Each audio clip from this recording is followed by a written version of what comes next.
Good morning, good afternoon, good evening, whenever you guys are watching my stream. Welcome, and today we will continue with our Esotoni Apollo Justice trilogy. And last time we played, Maya got suspected for murder. Again. Like, seriously, how many times has it been in the whole series that Maya is suspected of murder? You're gonna think that the writer is gonna get creative and I don't know, maybe someone else that got accused of murder, but no, it's always back to Maya ever since the first game.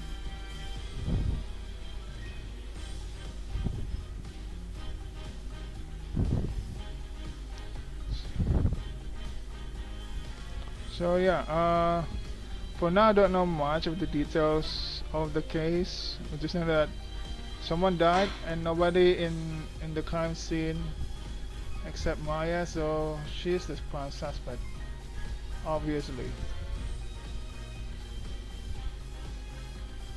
Anyway, where's my chat? I cannot see my chat. Oh, here it is. Okay.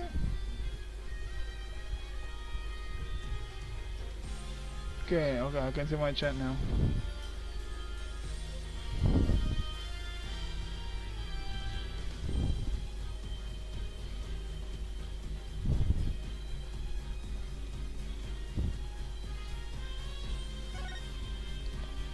The High Priest's house. Yeah, we were about to question the High Priest's wife.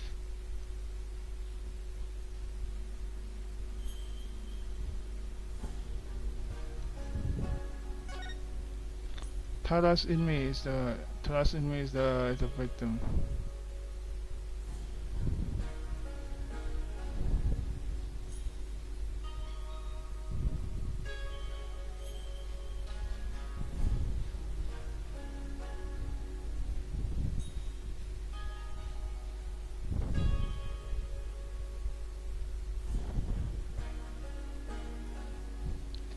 Taras Inmi.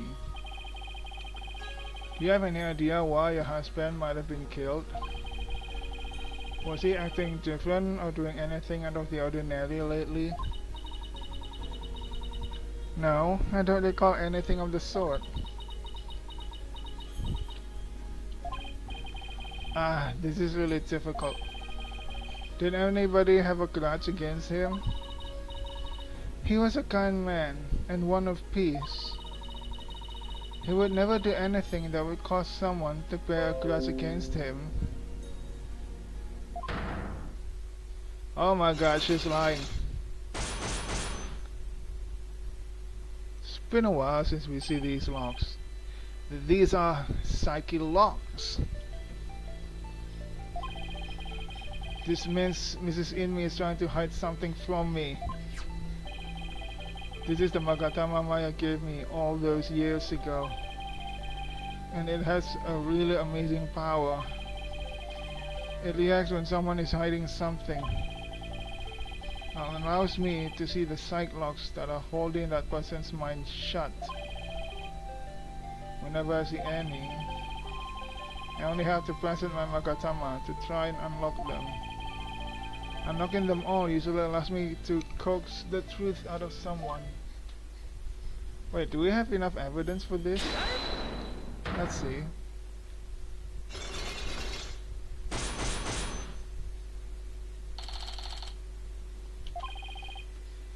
Psyche locks.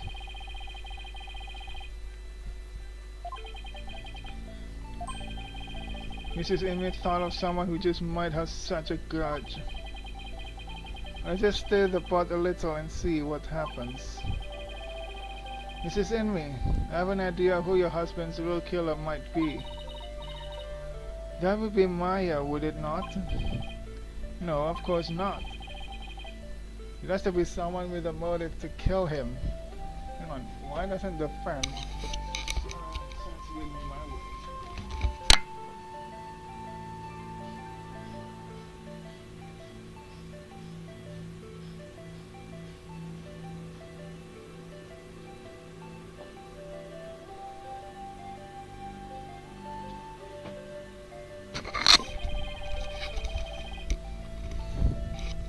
This is who I. This is how I believe who killed Lady Kira. It was the rebel hunter disguised as Lady Kira. Everyone's talking about her. What? There is another picture of him. I know not of what you speak. Really? Because she even made the front page recently. Kwa ka ka ka ka. I am but a humble servant of Lady Kira. What reason would she have to kill someone as insignificant as I? Actually, I have something that just might show why Lady Kira would kill Abbot Invi. Where's that letter? Impossible to read in full. Here it is. It appears from the High Priest. From Lady Kira to the High Priest. Do not perform the rite. I know what you are planning, Lady Kira. Here it is.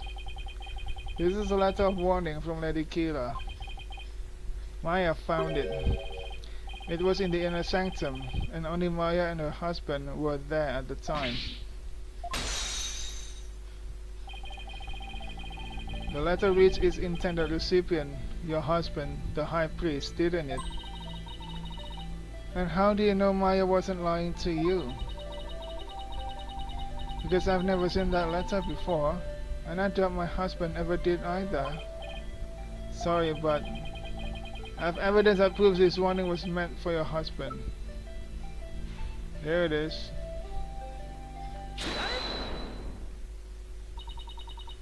What's that? It's an envelope addressed to the High Priest. The warning letter was delivered to your husband inside this, wasn't it? Haha, one lock left.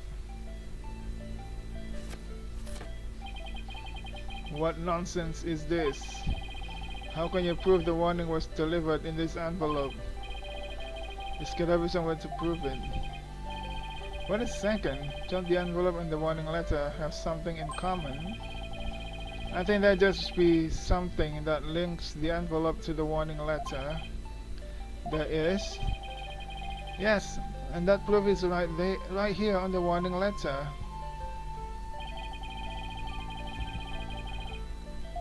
The spot.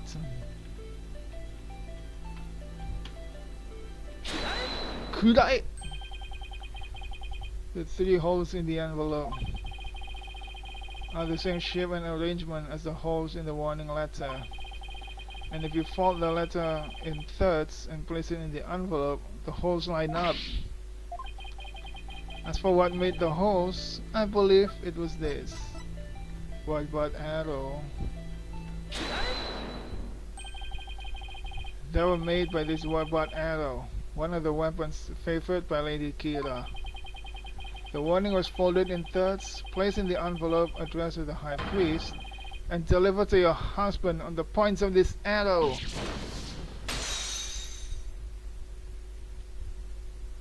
That was easy. This must be the tutorial for Phoenix Makatama.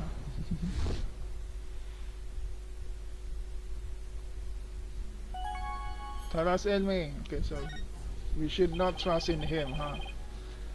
Are you ready to tell me the truth now? Have a drink.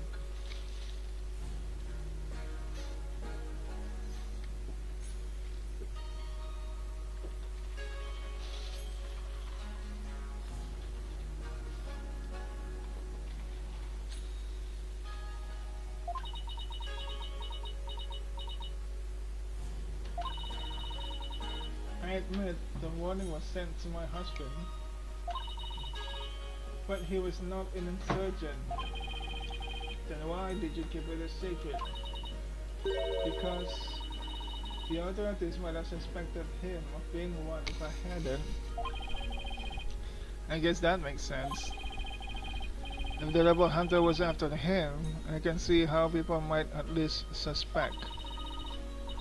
We are a Kurainist kingdom, as such, rising up against the monarchy is the same as blaspheming Kurainism itself. Your husband was a devout priest of Kuranism, and you feared that his good name would be tarnished if the warning went public. Yes, that makes sense, but is it the honest truth?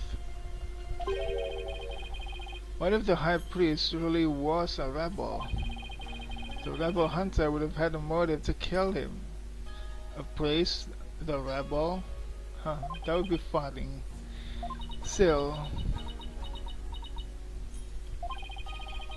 this just doesn't feel like the right time to ask her about it.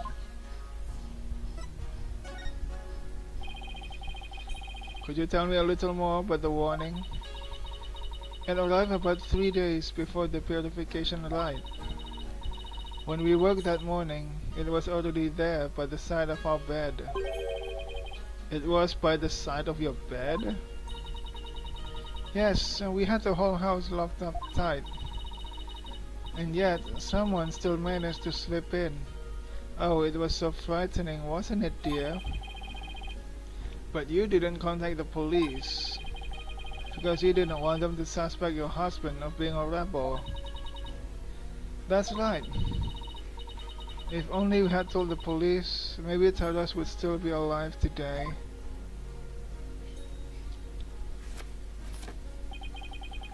Oh, lovely wife, no need to fret, my dear. My only regret is that I left you all alone. Bob Head, that is quite enough. Yes, you're probably right. Mrs. Envy, I'm sorry to have bothered you at such a difficult time. Don't be silly. I'm happy if I have helped.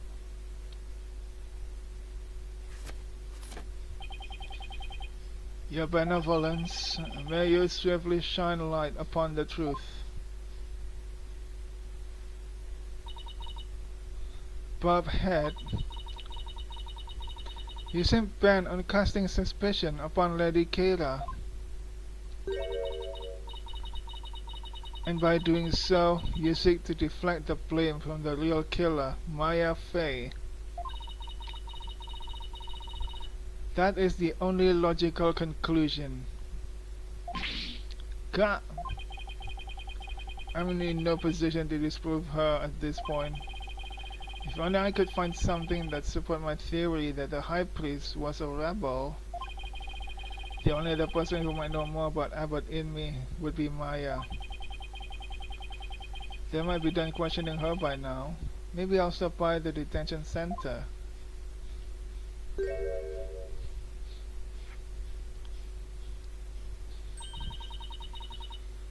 My mother has said what? It seems I must go. Did something happen? Yes, my mother has decreed that a rite shall be held for the High Priest's passing, and that she shall conduct the prayer of lament therein. Her Eminence has so decreed, has she? Oh, but she should not concern herself with a humble priest like my husband. No, it is only natural, considering his meritorious service. The rite will be held at the palace. You are to accompany me there at once, Lady Bolib. Thank you, your benevolence. My husband is most delighted too. I wonder full of you, Mrs. Inmi. A direct decree from the Queen. That must be quite an honor. But Head, you are coming as well. Why me? Huh? But I don't have much time left to investigate. As the one charged with monitoring you, you must remain within my sight at all times. She's dragging me with her. Besides, it will only take but a moment. Now, come along. Arguing the point will probably just make things worse for me. Yeah, you do not argue with the High Priestess. I better let her have her way this time.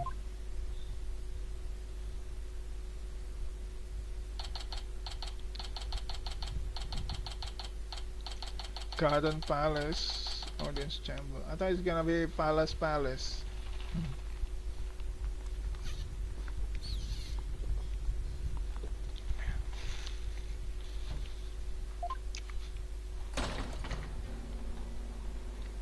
Who is that beside the Queen? The Minister of Justice.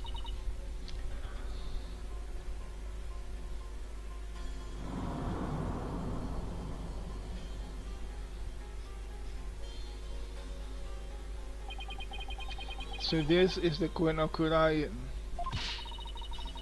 What is wrong with you, Bobhead? Show some respect. Huh? Oh, should I bow or prostrate myself? No, it is quite alright. Stay as you are. Mother, Your Eminence, I would like to give thanks to you. You honor both me and my husband. His exemplary service deserves to be honored. Oh, but what a terribly trying time this must be for you, Lady Believe. Hang on, I'm looking at her design. Holy shit. So this is how they design a queen from the eastern country. It's very royal. Ooh. Also looks like some kind of a priest, like half priest, half queen, from her crown.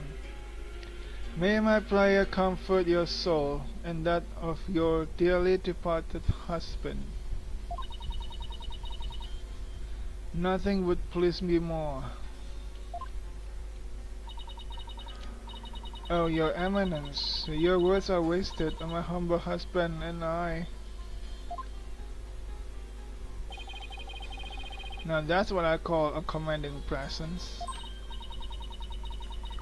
So, you are the lawyer of whom my daughter speaks. She talk about me? Yes, Your Eminence. I'm so very honored to make your noble acquaintanceship. I am humbled to pass in your resplendence. Did I overdo it? I have no idea how to talk to a queen. Ho ho.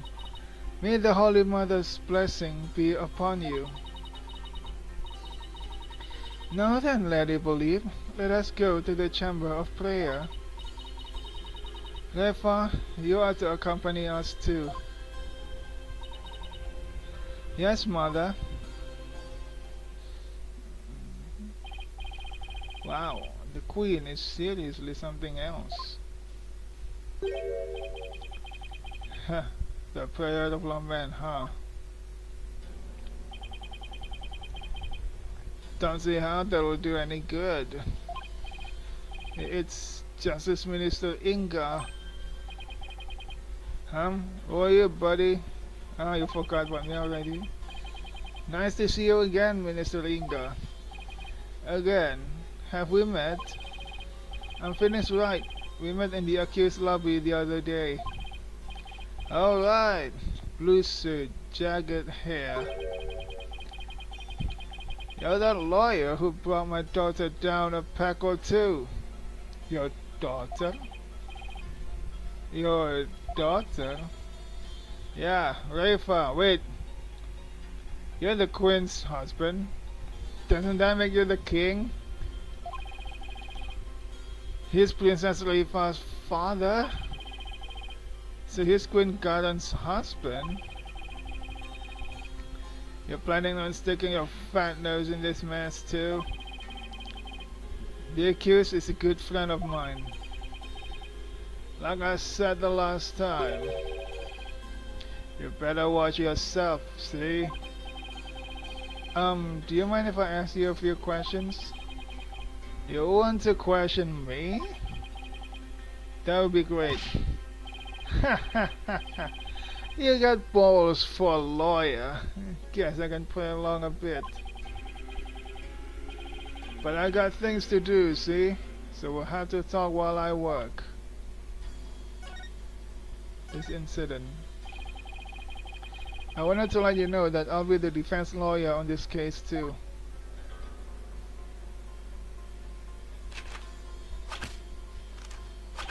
He stamped that with his secret, huh? Well, Johnson, I didn't warn you. You only won last time because that idiotic prosecutor filed false charges.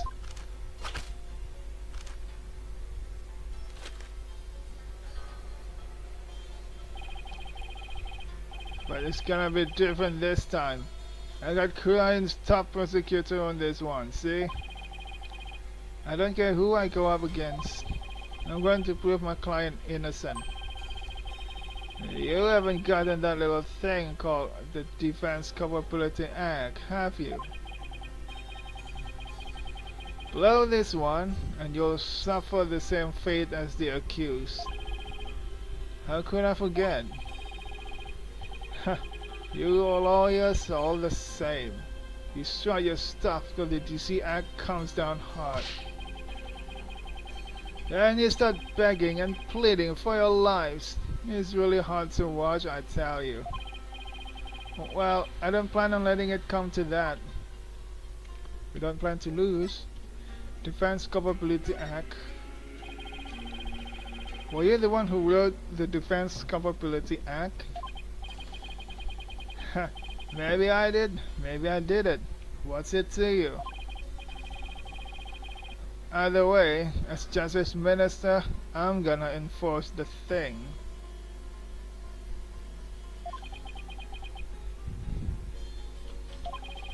It started as a way to counter the dirty tricks of your trade, like falsified evidence. But it turned out to be quite handy. Efficient even. Handy? Efficient? Yeah, made my job real easy. Any goons who cross me or the Garan administration are gonna get just what they deserve. Especially those rebel scum. You can't get away with that here. Better watch your mouth, lawyer. I enforce the law in Kurain, see? And being that I'm the queen's husband, that makes me king. No, I'm pretty sure the queen is the boss around here. Go on, say what you're thinking so I can charge you with less majesty. Ah, I can't get myself arrested now. Listen up, lawyer. You got a low crime rate and a populace that lives in peace. And that's all thanks to the DC Act. So I don't want to hear any more live about it. But I can't defend my client unless I can speak my mind. Ha! Even without the DC Act, Dirk and his insurgent scum buddies' days are numbered. What's that supposed to mean? Let's just say I got a little trick up my sleeve, so I'd watch it if I were you. Cause you got a defiant attitude, like one of them dragon dupes.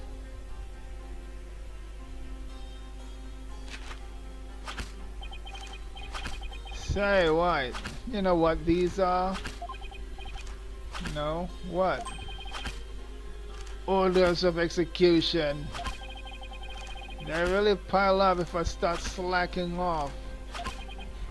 What?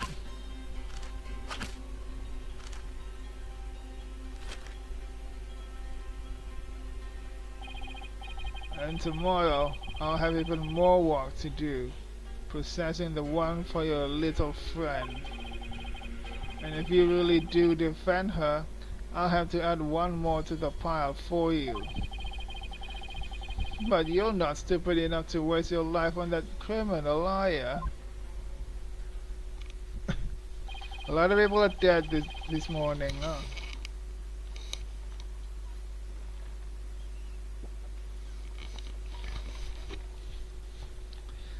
Don't worry, I'll make sure to lighten your workload, Inga. I won't give you a single execution order to sign tomorrow. I have returned, Bobhead. Your benevolence, are you done with the rite? Yes, it was performed flawlessly. Lady Bolide stayed behind to speak with Mother.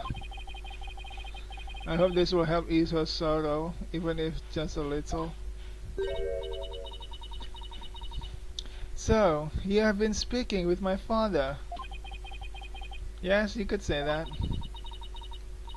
My father is a great man. He works tirelessly to keep the peace in our kingdom.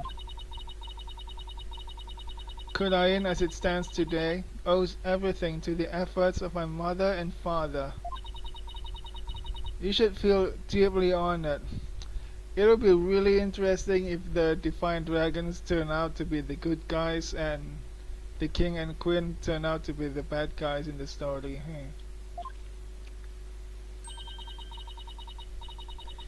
Under normal circumstances, they would have never spoken so readily with a lawyer. Yes, of course. It seems Eva doesn't know what her father is really like. Well, now that we're done here, let's go see if I can talk to Maya now.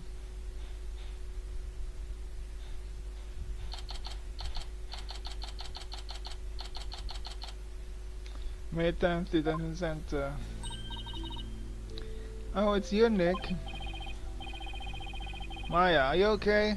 The questioning wasn't too harsh, was it? No, I'm alright. How about you? Make any progress? Well, I haven't found any conclusive evidence that could prove your innocence. But I have a small lead. Really? But for right now, I'd like to ask you about the High Priest. Sure, ask away. By the way, what's the princess doing with you still, Nick? Doesn't she have anything better to do? Doesn't seem like it. I heard that. How rude. Of course I have many other things I could be doing.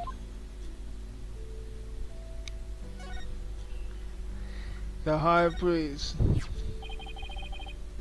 It's just a thought, but do you think the High Priest could have been a rebel? A rebel? Why would you even think that? Because if he was, then the rebel hunter Lady Kira would have had a motive to kill him. What? Uh-oh, Princess Leifa overheard me.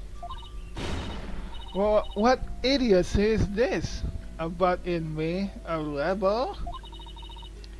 It is beyond the pale. My mother has offered the prayer of lament to his soul. That is the sort of person he was. Alright, I was just raising the possibility. I will not listen to such tomfoolery. You have such a big words in your vocabulary, little lady. She stormed out. Oh well, nothing we can do about that. Do you recall the High Priest doing anything suspicious? Hey, now that she's out, we can ask anything we want. Come to think of it, he seemed unusually restless during the ride. He kept glancing up at the sky, though I have no idea why. He was restless and kept looking up at the sky? That doesn't really tell us much, does it? That's kinda weird because they're already up in a mountain. Why did he have to be wary of anything from above? Anything else come to mind? Sorry, that's about it. Guess this is all I'm going to learn about the High Priest right now. Oh, but there's one thing I should follow up on.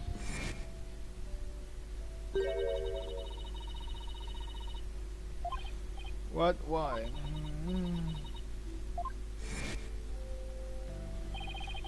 With Princess Leifa gone, this might be my only chance. Channeling.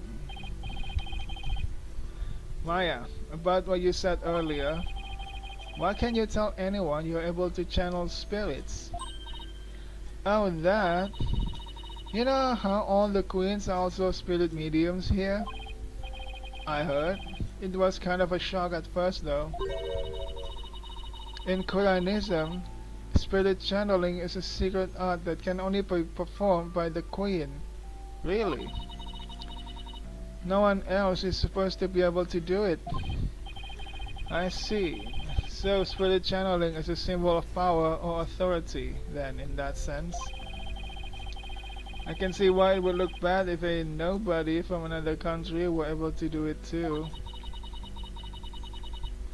Spirit channeling in the Quran tradition was developed from a Quranese style that was brought to the US via Japan.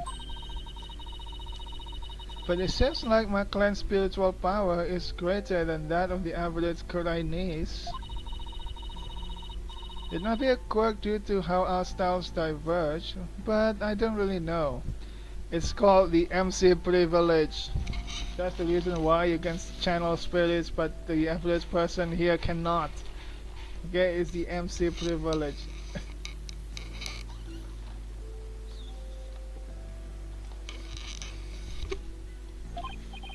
So, spirit channeling is a power possessed only by the Queens of Qurayan.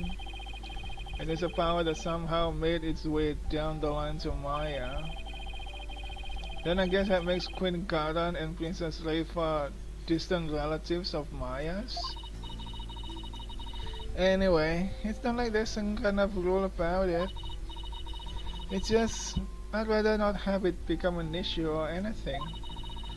That's why mediums who come here to train hide the fact that they can channel spirits. I see. I had no idea it was so complicated.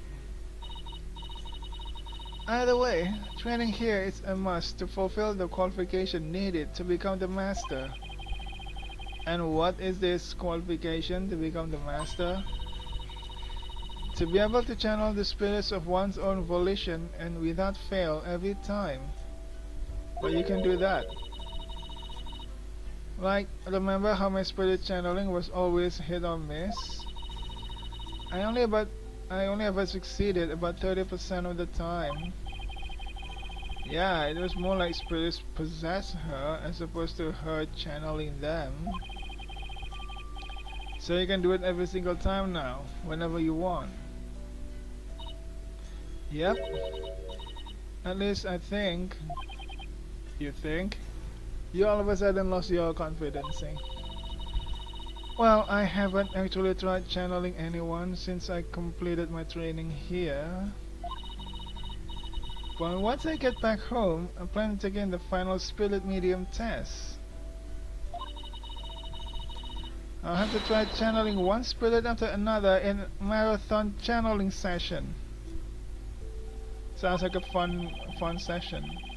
Only those who pass the test are worthy of becoming the master, huh? Yeah, but I know I can do it. I'm going to ace the test and become the next master. After all, I can't let my clan and the other villages down. Right. Hang on, I'm checking something.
I'm back. Mine is the next big hope of Kuran Village. That's gotta be a lot of pressure. So, speaking of similarities,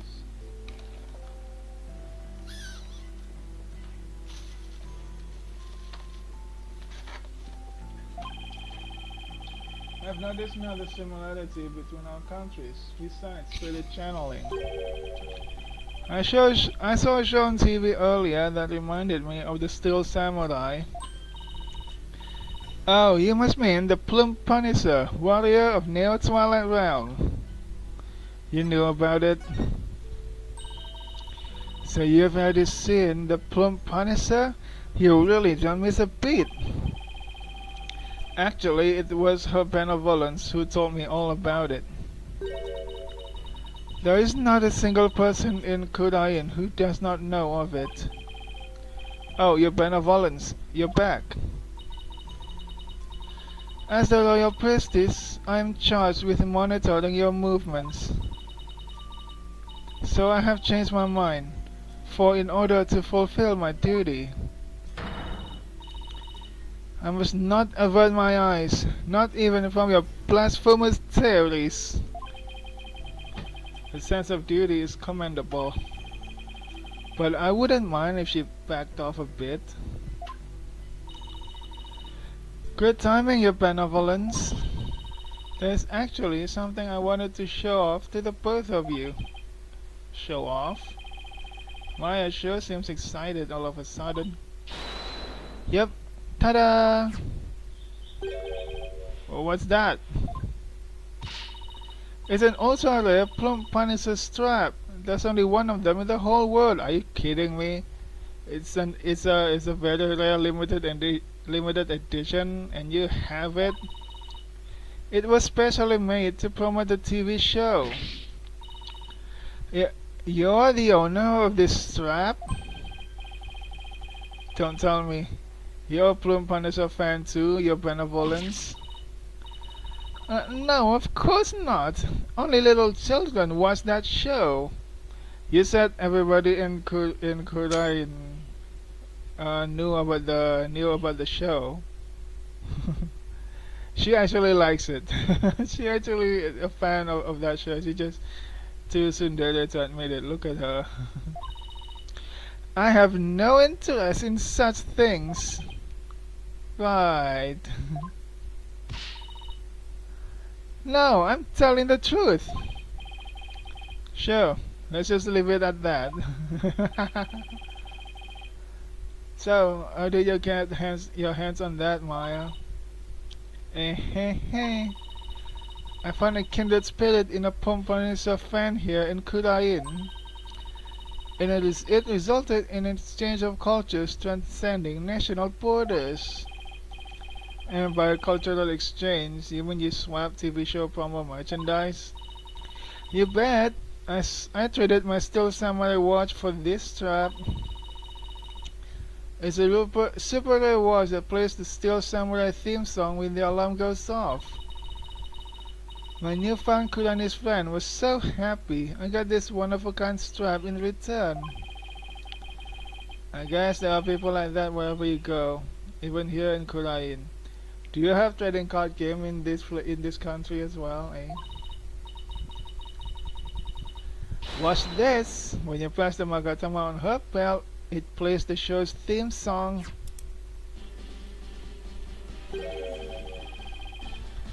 That sounds just like the Steel Samurai theme song.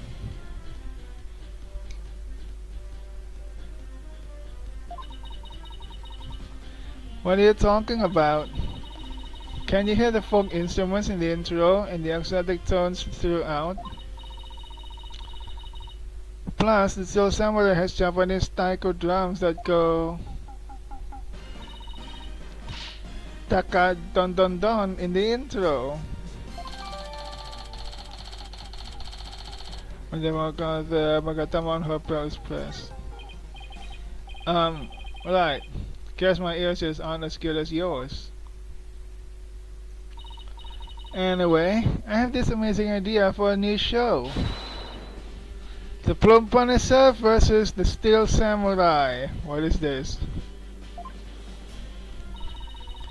I'm going to totally go pitch it to some TV stations when I get back home. It's going to be a huge hit. Right, your benevolence? I have no interest in such things. Well, if nothing else, talking about the Plum Punisher has, thankfully, seemed to cheer Maya up a bit. It's getting late. Try to get some sleep, okay, Maya? And leave tomorrow to me. Okay, thanks, Nick. I think I've covered just about everything. Time to head back to the temple and go over everything I've learned so far. So I have to do it at the temple? Wait, this is different. Can I talk to her a bit? My father is a great man with a gentle soul, is he not? Yes, well, are we talking about the same person here? You too could become a man of upstanding character if you learn from his example. I like how she has so many expressions. Sure, upstanding character, him. I care little for that tone of yours. It is as if you do not agree. But now you have it all wrong. Why is my face always such an open book? You have visited the accused a number of times already. Could it be you are smuggling in tools one at a time for a jailbreak? Of course not. Besides, you've been watching me like a hawk. Well then, perhaps you are cutting the bars in the visitor's room bit by bit. How on earth would I even do that? With that bob head of yours, of course. Now this is getting ridiculous. Of course it is. I'm merely having a little fun here. Well, please don't have it at my expense.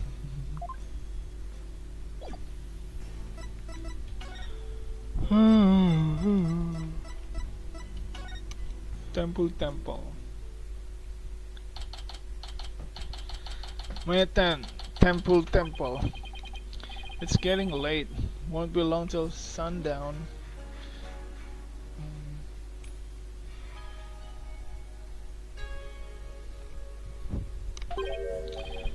Mr. Wright, your benevolence. Are you done with your investigation for today? Pretty much. I thought I'd go over what I've learned so far. Care to join me? Yes, please allow me to help. Okay, first we know that the High Priest received a warning 3 days ago. It was from someone claiming to be Lady Kira, and it told him not to perform the rite.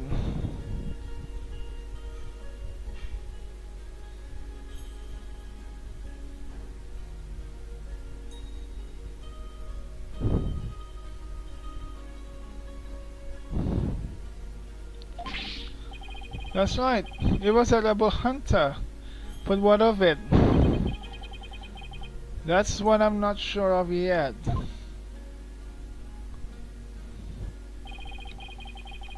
Why would Adikira want to stop the ride? Good question.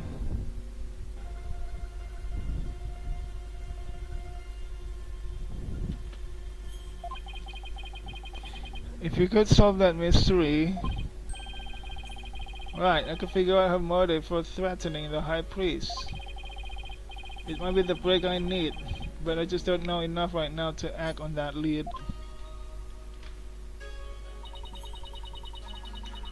How unfortunate for you, Bobhead. Your only hope is pure speculation that shall not stand up in the hall of justice. You have no actual proof of Lady Kira's involvement in this crime after all. Yeah, the warning letter alone can't prove who killed the High Priest.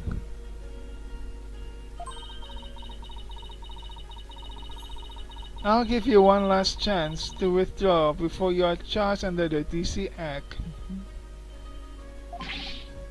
Your benevolence! While it is true you did not forge or suppress any evidence, that is perhaps a product of my careful monitoring of your every move.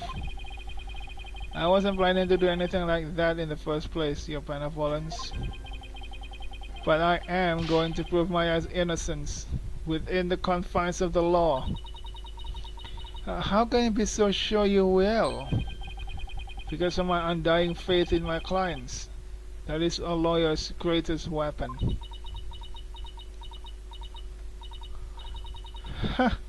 What nonsense! Nonsense, she said. You have chosen to dig your own grave. When next we meet, it shall be in the Hall of Justice. As royal priestess, it is my duty to reveal the truth through the divination seance. This time, I will prove that the insights I glean thereof are the very truth itself. Prepare yourself, for this shall be your last trial and your last rites. Tomorrow shall end with you under the headsman's axe. There's a serious axe in this country. Tomorrow, I'll be defending Maya in that so-called Hall of Justice again.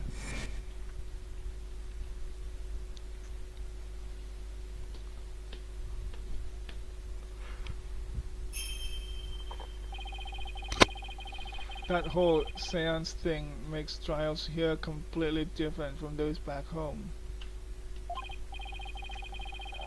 Plus, I don't have a shred of conclusive evidence. On the other hand, I've got plenty of confusion and anxiety to spare. Wait, does that mean we're gonna receive the evidences at the court? Is that how it's gonna be? I'll have to think of something. After all, I'm the only lawyer in all of Khura'in. I'll have to do this. I will do this. I'll prove my innocence if it's the last thing I'll do.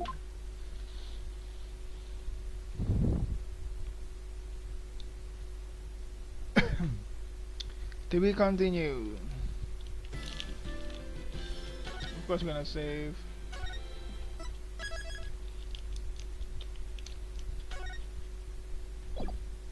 Continue next chapter, yes. I'll get it candies first. May 11.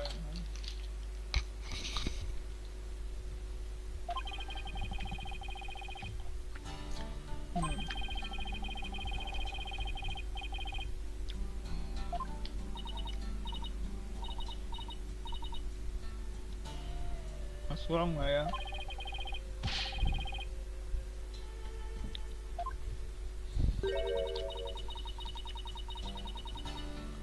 Who is that?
Guilty of helping the accused.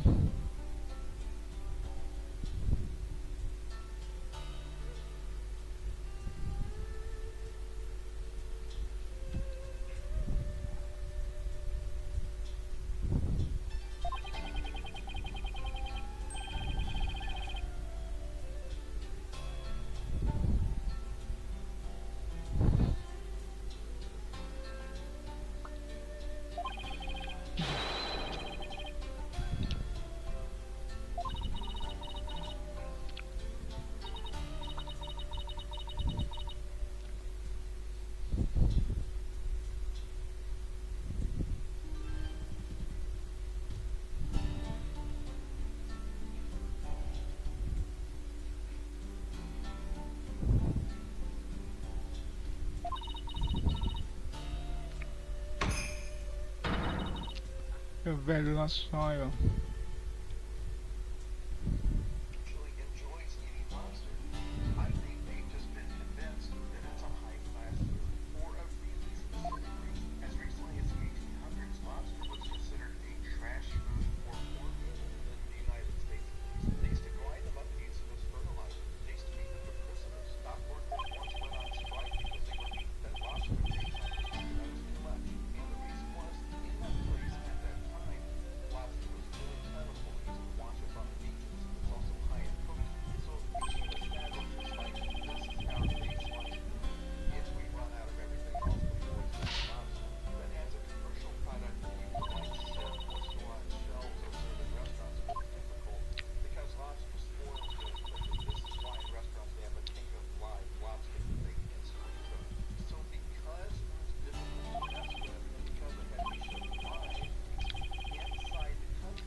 Altigrade.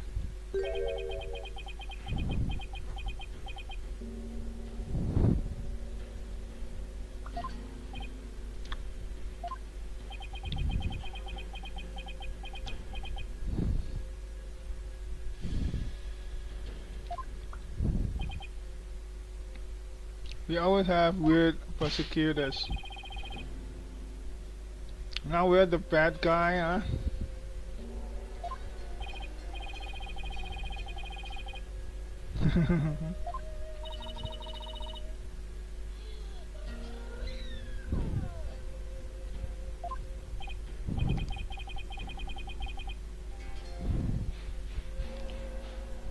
Why is he keep sending over there?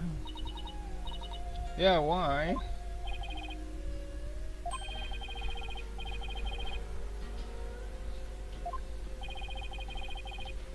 Yeah, she is. What the hell? Everybody hates lawyers.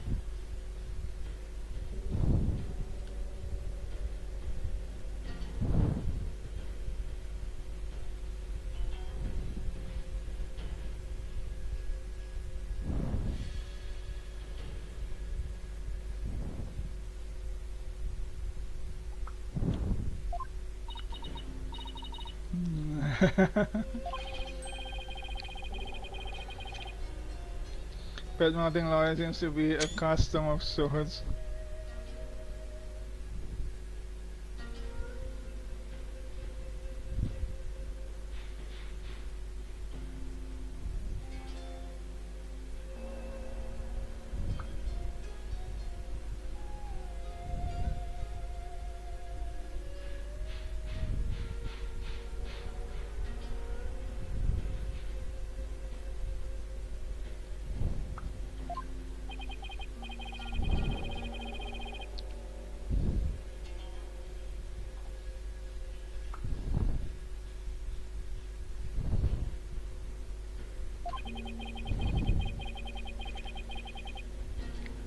Yeah, I'm surprised to be here too.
Oh gosh, you wicked souls in the fires of hell.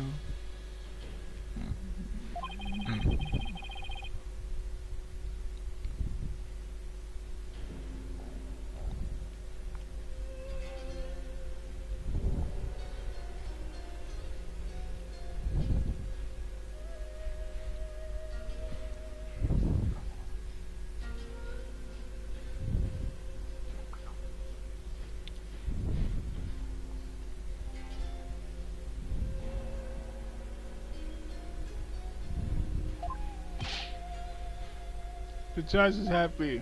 I'm glad to see you happy. You make it sweet.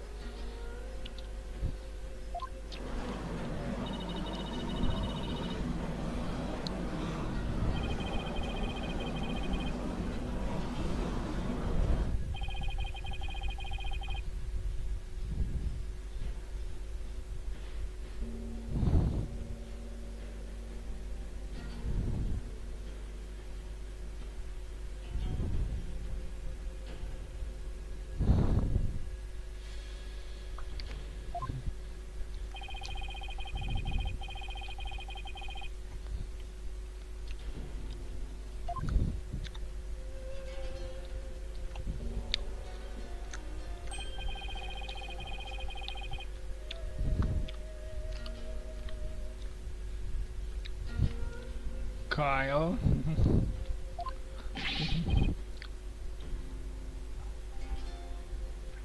Putrid what? He too must soon face the fires, lest his soul be lost to redemption.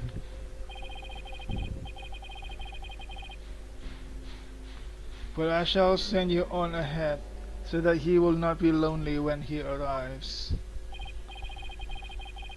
Sorry, but I'm afraid it won't be that easy. People say I never know when to give up.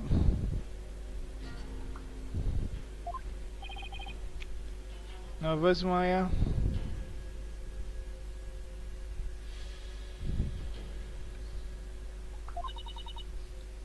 A little. Feels like it's been ages since we stood side by side like this in court.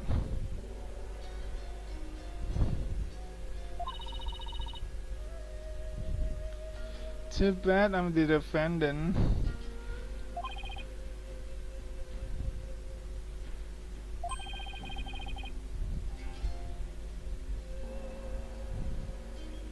We haven't loaded the cash together yet. You're right. Let's give this everything we've got, Nick.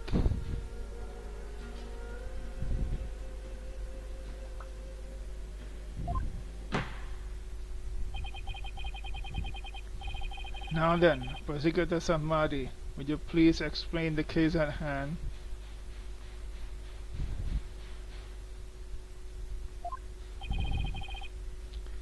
Of course, Your Majesty. Let us begin the last rites of the victim.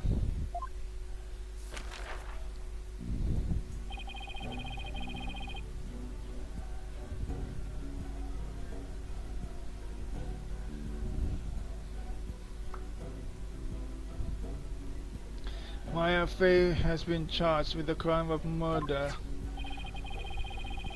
The victim of a heinous crime was High Priest Taras Inmi.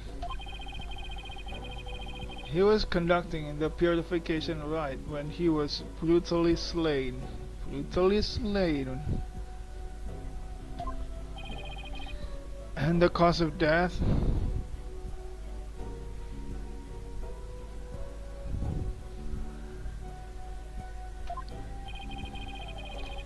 Let us review the victim's autopsy report and the crime scene photo, shall we? The cause of death was blood loss from a stab wound delivered to the abdomen. The murder weapon was likely the Warbird dagger, which was used in the rite. The weapon used in the rite is also a killer weapon. However, the weapon has yet to be found, though the scene was thoroughly searched.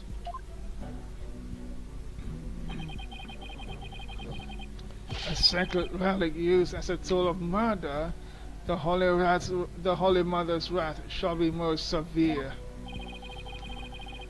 The murder itself took place at the height of the purification rite.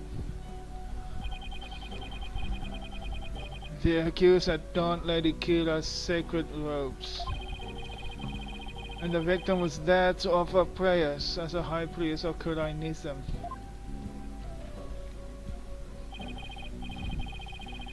During the rite, the victim and accused were the only two at the inner sanctum. Therefore, the only person who could have slain the victim is Maya Fey.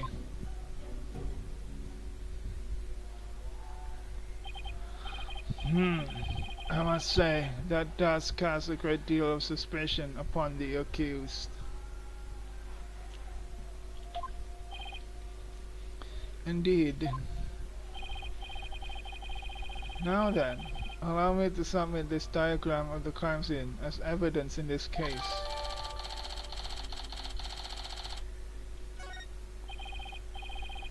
In Kurainism, slaying a priest is a sin most grave and dreadful.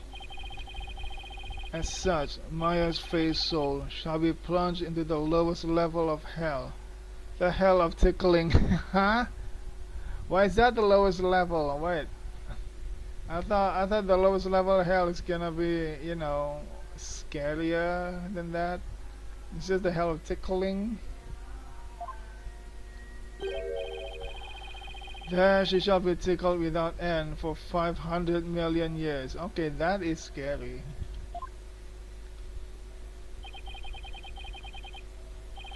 That is a terrible fate indeed. Would the defense care to respond? And here I thought the lowest level of hell was the hell of back pain. I don't remember killing anyone, and I don't have that dagger or anything like it.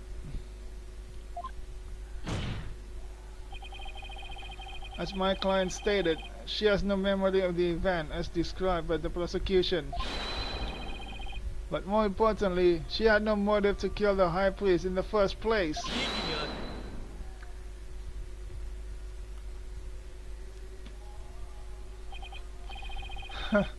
I thought you might say that. Nevertheless, the meaningless prattle of lawyers is utterly ineffectual here in the Hall of Justice. For all will be made clear by Her Benevolence Reifa Padma Kurain's insights. So it is, and so it shall be. The divination seance reveals the truth for all to see. Here we go again. Bailiff, please show in the royal priestess.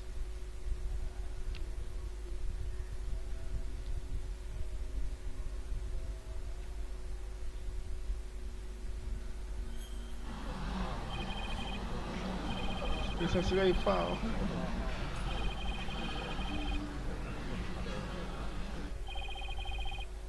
As popular as ever, I see. Rest assured, good people of Kurain, I will defeat this murderer and her abettor.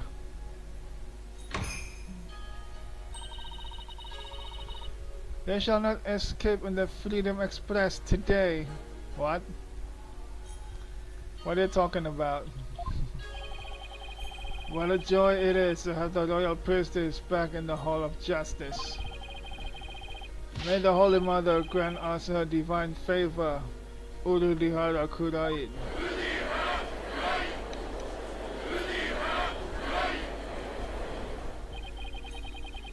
She sure looks pleased with herself. Especially for someone who didn't know what the Freedom Express was until yesterday. Phoenix, what is Freedom Express, huh? Is that a real thing or just something you made up? I've never heard of anything like Freedom Express.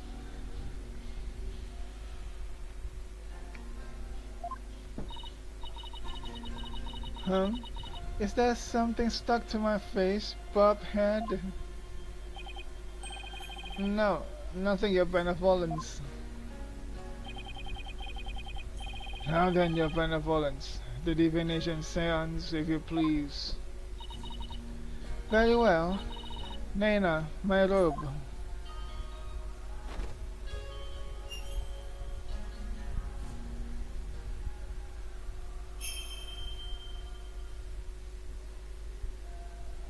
始祖様の名のもとに御霊の託戦の儀式を執り行う。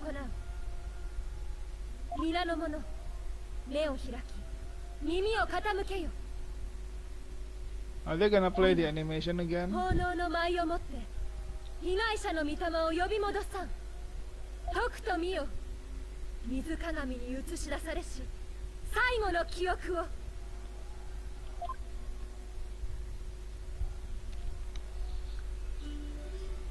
Oh yeah, the animation again.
Okay.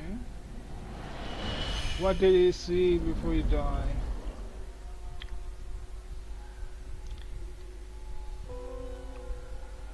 Wait, why is Maya there? That's the torch. That's the other torch.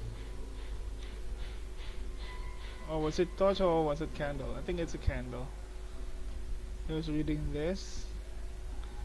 It was not the letter from Kira. Oh, footsteps, incense, rain.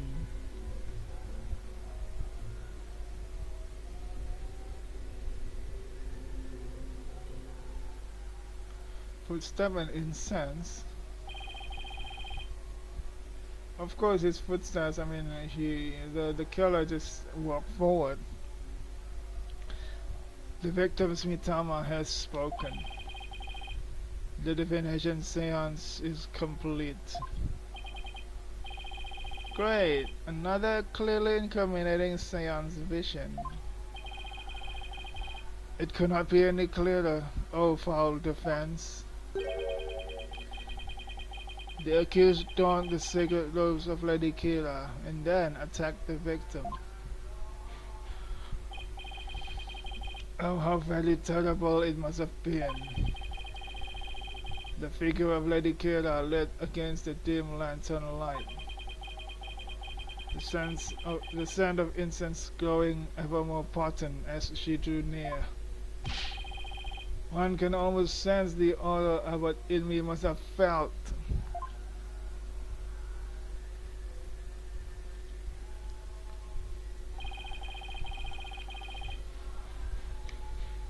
The facts are presented by her benevolence are indisputable. But that wasn't me. Do something, Nick.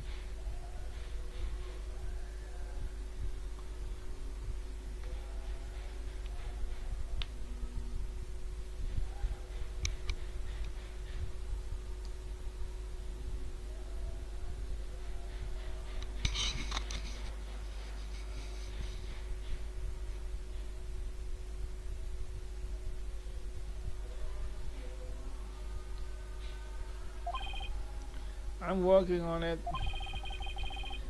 That couldn't have been any clearer. Looks like I'm in for another uphill battle. The accused committed this vile act during our ancient tradition, the purification rite. Come to think of it, the Rites Guide explains the multi-part purification rite in detail. The transformation rite. The high priest reads scripture while the priestess. The high priest reads scripture while a priestess dons the robes of Lady Kayla. The rite of water. Lady Kayla enters the spring and the high priest purifies her, along with the dagger. The rite of fire. The priestess circles the sacred flames to purify her soul. Indeed, it would seem that the murder occurred during the transformation rite. The rite dictates that the high priest stand in front of the spring. Therefore, the accused must have attacked him from the direction of the broken lantern. Well, Bobhead,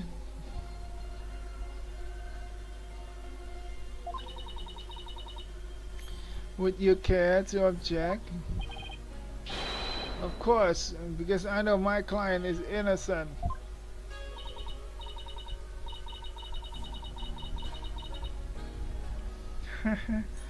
So you say, you truly do not know when you are bitten, do you?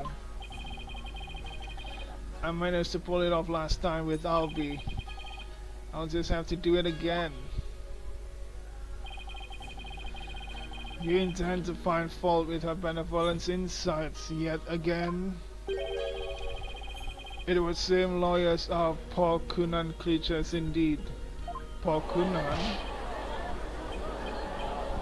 Paul Kunan. Well, what exactly is a Paul Kunan? Someone who's a real piece of work, so to speak. They can tell me anything they want. The only thing I care about is uncovering the truth.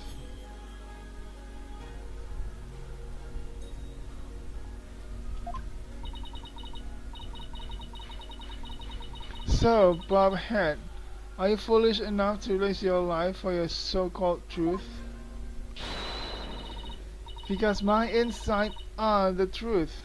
To deny them is to willingly dig your own grave.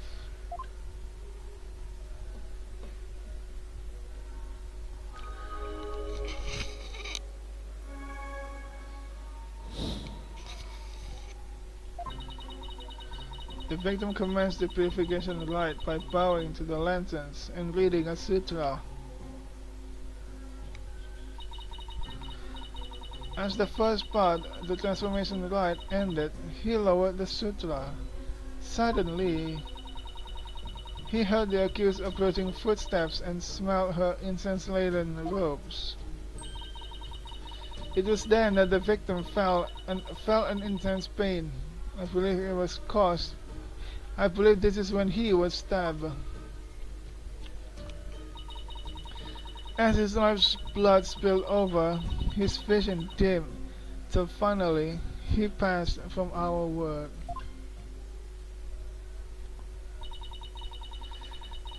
That is everything the victim experienced in his final moments.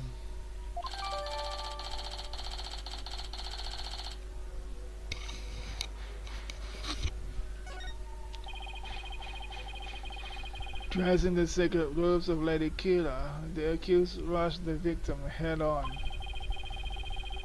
The brutal stabbing she perpetrated could not have been any clearer. Yes, it is plain for all to see. No, it wasn't me. A sudden drowsiness came over me during the transformation rite. I didn't even get a chance to put on Lady Kira's robes. You didn't?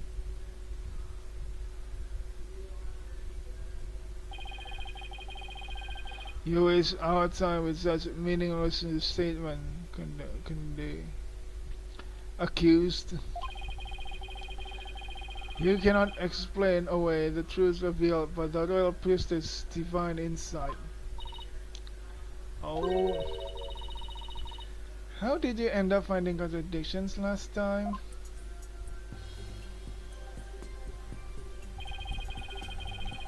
The deceased's final memories include all 5 senses. Oh, you mean those words that appeared in the pool of souls? It looked to me like the bigger the word, the stronger the sensation was to the victim.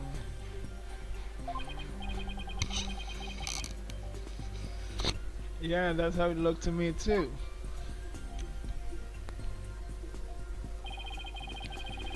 The sensations themselves are never wrong, only their interpretations.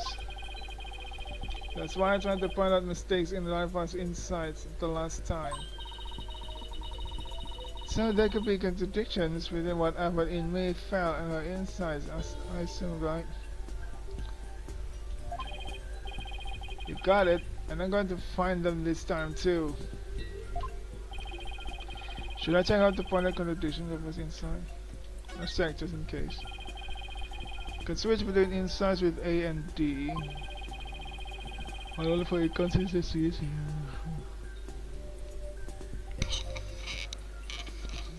Look for inconsistencies between them and the sensations in the vision. Powers.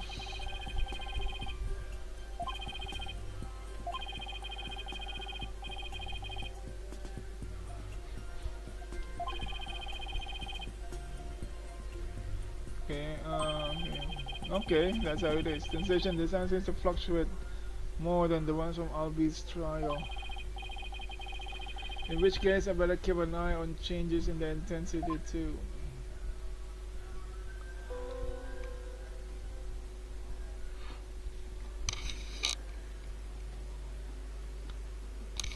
Okay, that's a lantern. That's not the lantern. There are 4 lanterns. We only see 2 of them.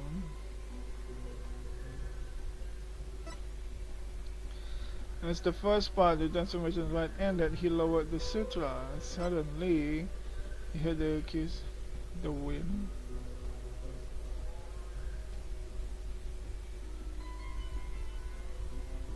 Something strange.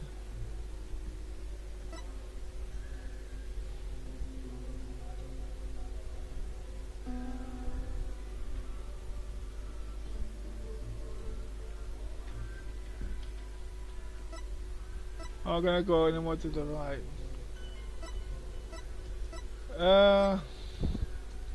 Freedom comments modification light power into the lenses, reading sutras, first part ended.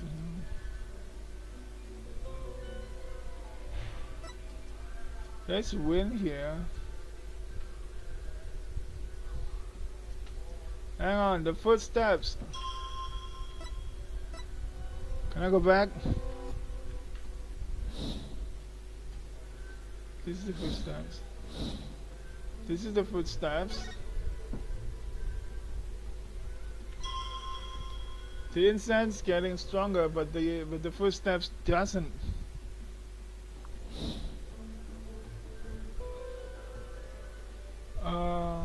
Well, where's Q? Place the. I have to select first.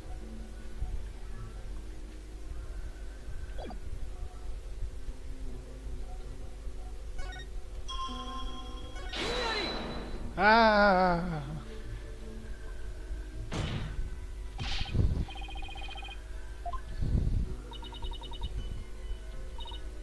I think not.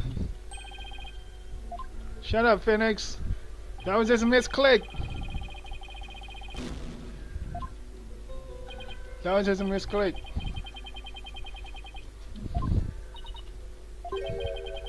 What is it, Maya? I sometimes figure this whole inside thing out. When the words change size, that means intensity of the sensation is changing too, right?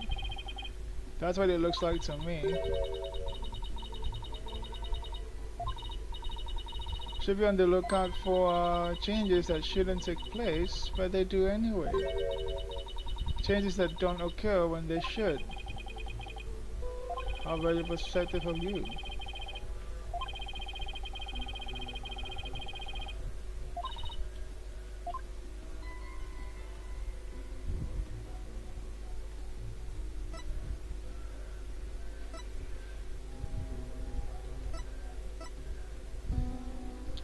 So I need to pause first before selecting select.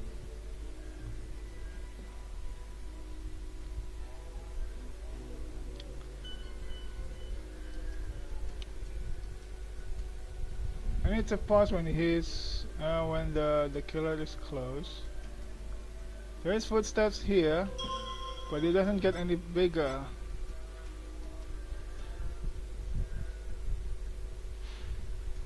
Do I press add here?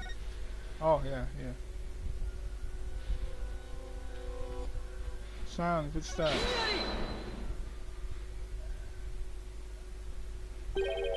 The victim supposedly heard the accused approaching footsteps. But did he really? This is what I wanted to select earlier, okay? It was a misclick. Before it was a misclick. What nonsense is this? Is it not abundantly clear? No, it's not. Because there's something strange about those footsteps. Is it strange? Explain yourself, Bobhead. The footsteps are strange because they don't get louder. They're not getting any louder. And why exactly does that matter? Please focus your attention on the incense and the victim's smell. The scent grows stronger as the accused approaches.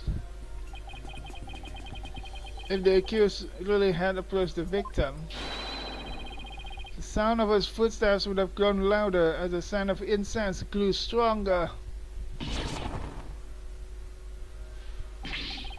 Why? That makes perfect sense. How can this be explained, your benevolence?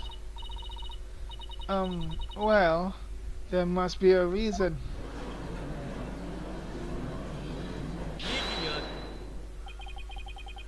It is as they say, even a putrid worm of a lawyer will turn.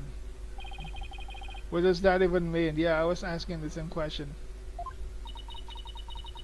He's not exactly singing your praises, that's for sure. Still, we cannot discount this information solely on account of its loyalist source. Your benevolence. Perhaps you must listen more carefully to the Abbot's Mitama. Listen more carefully? What's he talking about? Yes, it will appear so. I shall try to define the sensation. Find the sensation?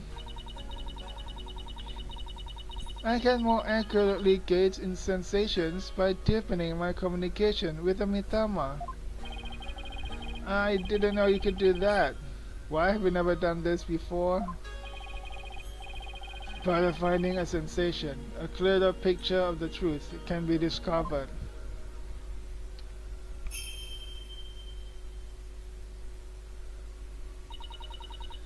Oh, blessed Mitama, I beseech you, hear me now and respond to my call.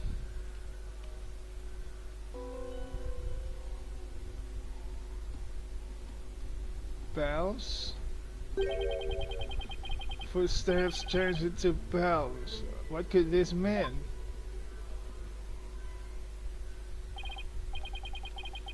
Bells?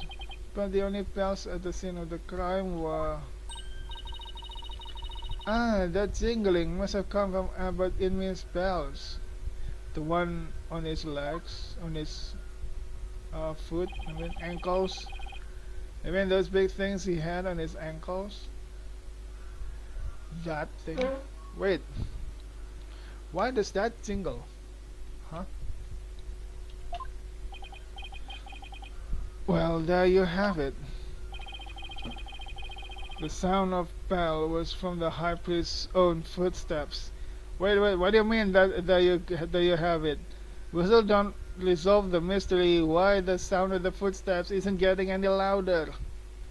What we know is footsteps. The sound of footsteps is replaced by the bell. Maybe because the sound of the bell was too loud? But then that means if the footsteps belong to the victim himself, it means it was the victim who was moving, not the accused. So the victim is the one who is approaching the killer. That makes less sense. Why did he do that? And doesn't that make him, away from the spring? The victim was the one who went running toward the broken lantern from the spring. A far cry for wonder her benevolence insight would have us believe.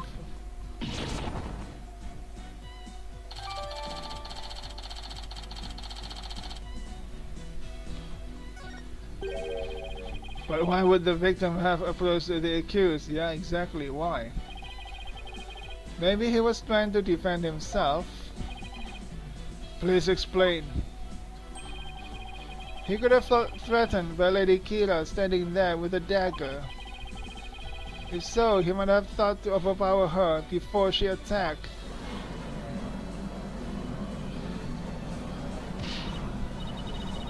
Still your voices!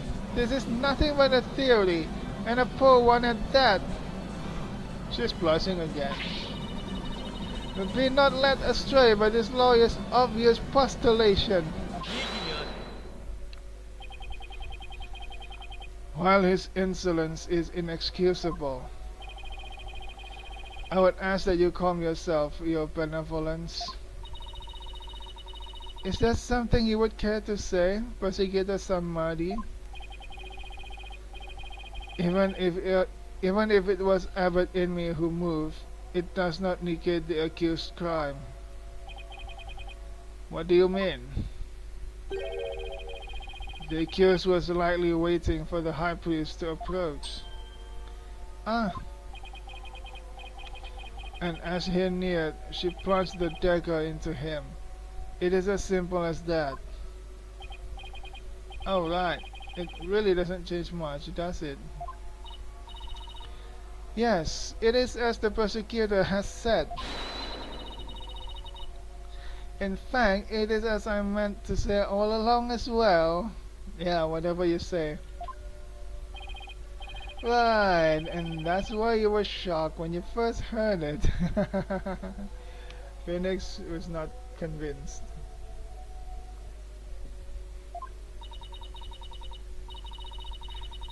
Understand now, lawyer? That contradiction you conjured up has come to naught. Once I hold my insights, it will vanish like the dying rays of the sun. Insight revised. He rushed the accused to fight her off by the broken lantern.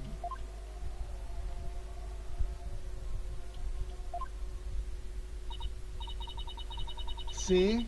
The fact that it was Abbot Inmi who moved changes nothing. Ah, come on, Phoenix, you gotta keep it cool.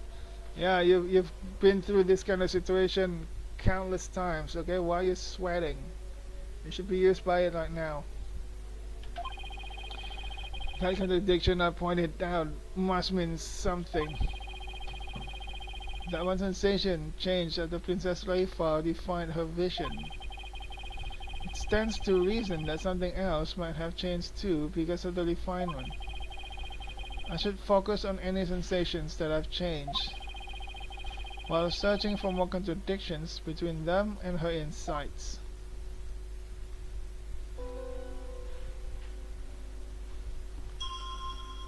Can I save the game? Actually, I can.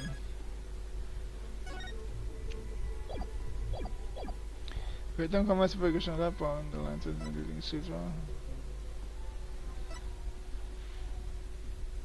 He rushed to the accused, tried to fight her off by the broken lantern.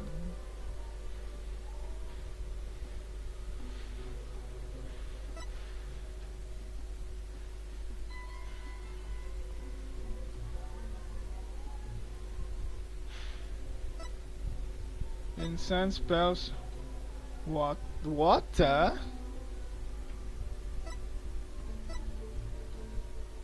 Wait, why was there water? It makes less sense. Fire up by the broken lantern.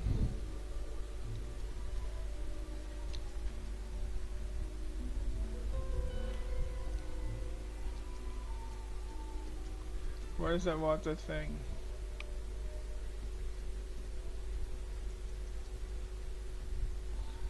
The wind. Incense spells.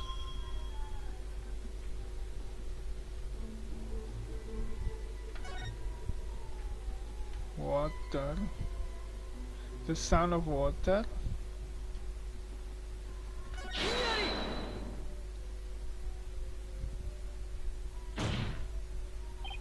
Hold it! How do we know the purification rite was performed exactly as it was supposed to be? That's easy. The customs governing the rites are very clear, and Abbot Inmi would have adhered to them. Well, that's strange.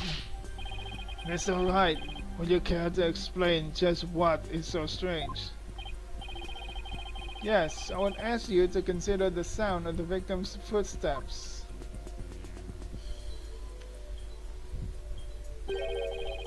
The sound of bells changes to the sound of water at one point.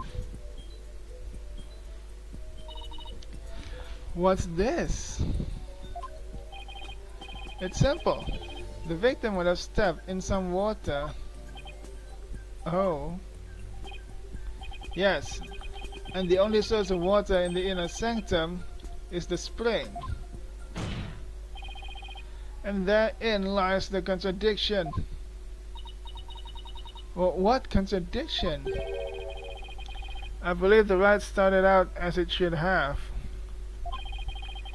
The victim stood with his back to the spring, and the accused stood right in front of him. But now we know that the victim then moved into the spring. For Paul Konka, that is absurd. This means the accused's occasions differs from what her benevolence insight indicates.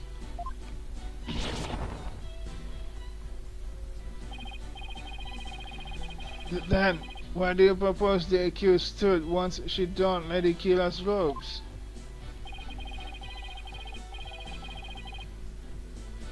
Based on the sound of the victim's footsteps, I believe I was standing here.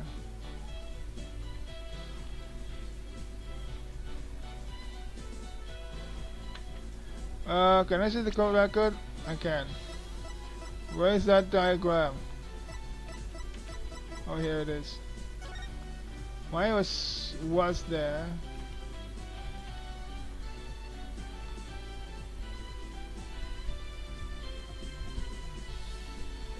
Are you kidding me? Wait, that is so strange. Wait, I can point that out, but that doesn't make any sense. Why is Maya there? And also, we saw the broken lantern to the right of the rope. I mean, of Lady Kira. So broken lantern should be there, and Lady Kira should be there. But if Abbot Inmi walk closer to Lady Kira, and then after that we heard the sound of water, this is the only explanation. Doesn't make sense, but this is the only explanation. Until this moment, we've all just assumed that Abbot Inmi and Miss Faye were standing where they were supposed to be, as shown in this rites guide. In short, The victim should have been standing with his back to the spring and the accused in front.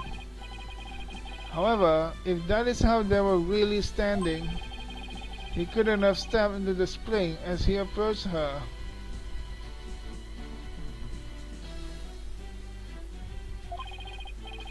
The problem is, the victim did step into the spring.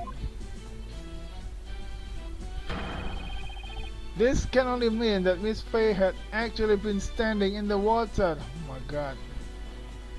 Doesn't make sense. Why was he there? But if this is true, then their positions would have been completely reversed. Updated diagram. What is going on here, Miss Faye? Were you really standing in the spring? I'm sorry, but I barely remember anything about the ride. Of course you forget, because if you remember, the case would be much easier. The Hybrids will never make such an obvious blunder during a ride.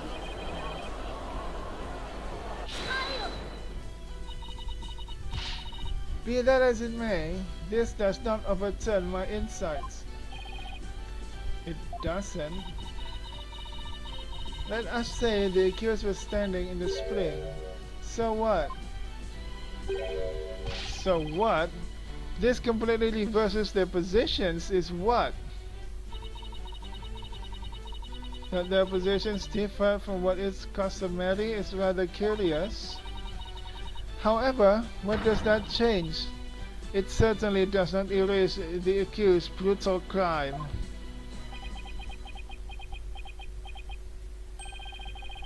I guess you have a point there. Shut up, Phoenix, do not agree with her. What are you doing?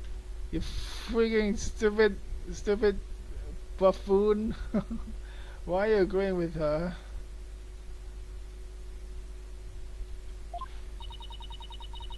You lawyers are an absurd breed. Never thinking ahead, you cling to the first insignificant contradiction you can muster. That's not all, that's just Phoenix. Hang on, that was pretty funny. Let's mark that. Sounds like Princess Leifa has a pretty good grasp on what law is all about. Oh my, where would I be without your brutally frank commentary right now?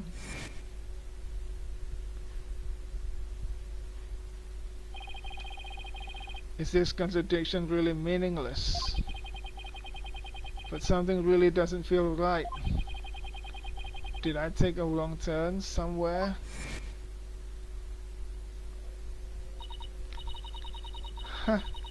I will now amend my insights to account for this new truth. Insight updated.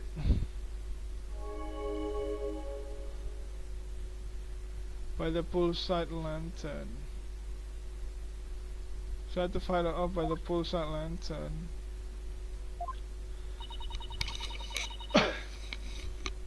Now the contradiction is no more. But the truth of the matter still stands, no matter how stubbornly you deny it. What do you have to say for yourself now, Mr. Wright? Nick! Your Majesty, this lawyer may have raised a trivial objection, but her benevolent insights have no further inadequacies of their kind.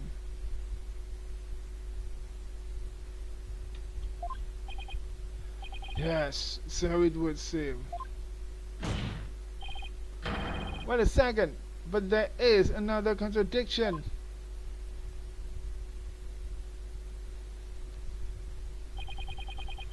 Still you flounder about, wretched beast.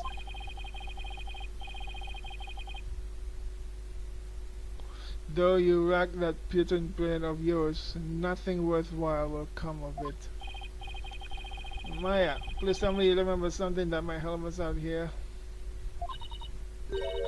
Sorry, I really don't remember a thing. But now that the place I was standing in has changed, who knows?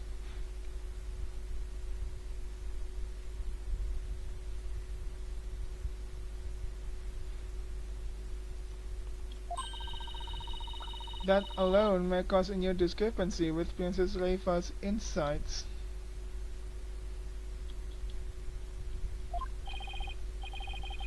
That's right. We now know that Maya was standing in the spring. A major change like that could very well produce a contradiction. It's there.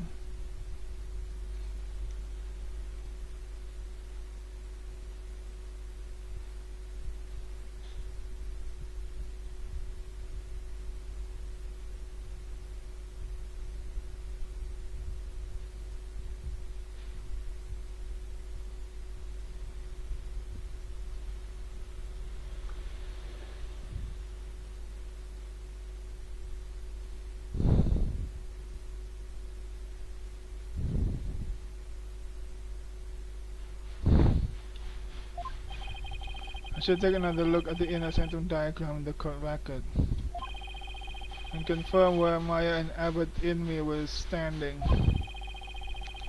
Then focus on finding any discrepancies between their positions and their insights.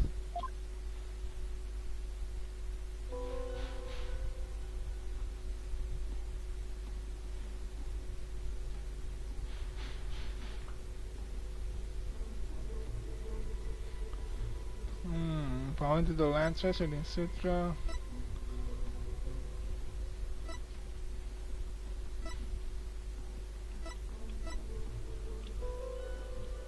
By the Spring Sun Lantern.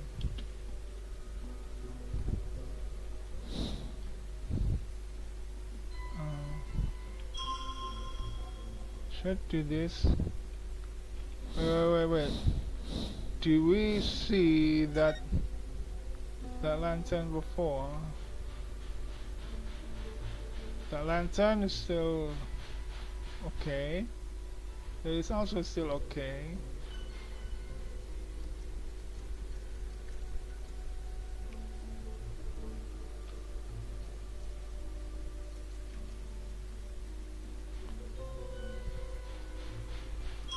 Can I really point this out?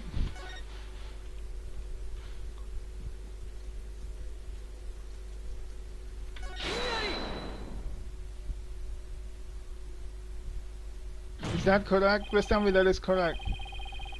Your benevolence. I found a new contradiction. You did? Believe me when I say I did. No doubt it is but another of your vile attempts to slander my insights. You are so, what you call it in English? You're so cocky for a teenage girl. Someone needs to tell you some manners.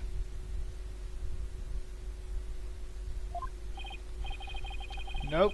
Take a good look at what the victim saw. It just might change your mind. The lantern flame behind the accused was flickering. There's nothing unusual about that, especially as the wind had stirred. No, that's where you're wrong.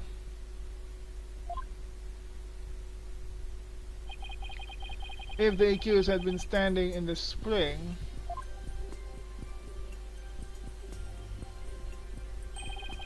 then what you see here should be one of the lanterns flanking the statue.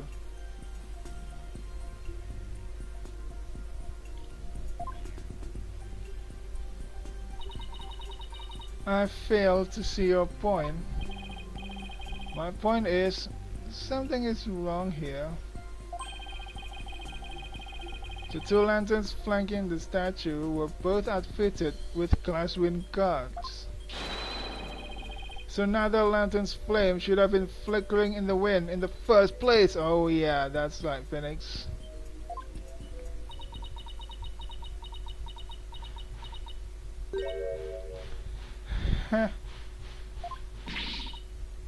She seems pretty tickled, Nick.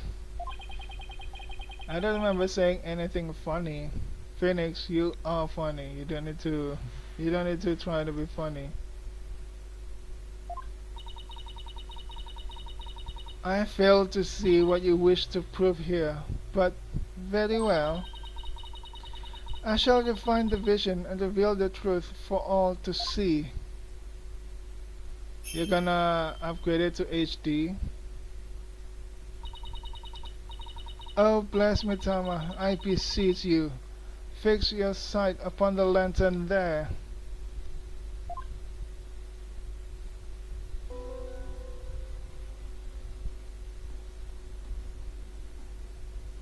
See, it's flickering. Huh? The lantern doesn't have a wind guard on it.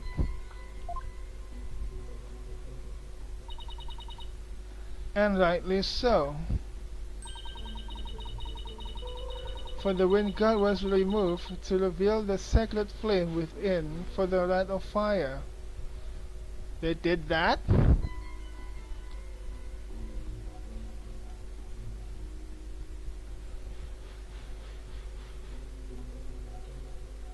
Hang on.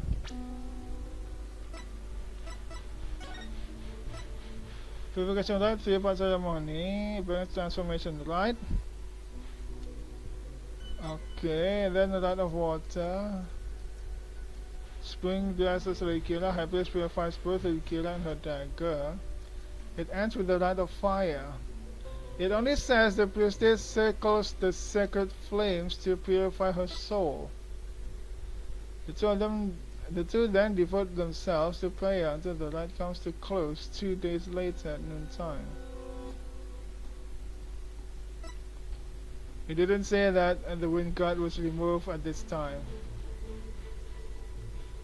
Wait, was the wind guard removed at the rite of fire or at the rite of water? Because if this is still the priestess dressed as Lady Kira, that means it's still rite of water, not yet rite of fire, right? But she said the wind guard was removed to reveal the secret flame for the rite of fire. But she did not wait until the rite of water finished, eh? Therefore, there is nothing odd about the flame flickering. So say what? But when we searched the crime scenes, those lanterns had their wind guards on. That's because the police put them back on. They are tampering with the crime scene. The sacred flames have burned uninterrupted for hundreds of years, Defense. We could not risk them being extinguished, even during an investigation. That would never fly back home. Well, Bobhead, are you done quibbling? If so, then it is time to bow down before this testimony of the Mitama. Nick! Don't worry, Maya. I'm just getting started. Alright, let's go over everything we know so far. Maya was wearing Lady Kira's robe and standing in the spring. The High Priest is thought to have been moving toward her. Nobody think that it's strange is that Maya is the one in the spring. Everybody is like, it's all the same, Maya still killed him. Nobody asked why Maya was the one in the spring. I'm pretty sure it's gonna be important later. I should look for sensations that stand in contradiction to this arrangement. I won't give up. What did you say? Her High Priest is thought to have been moving toward her. There's something contradicting that. I'm going to find a contradiction that will undermine the accusation against Maya.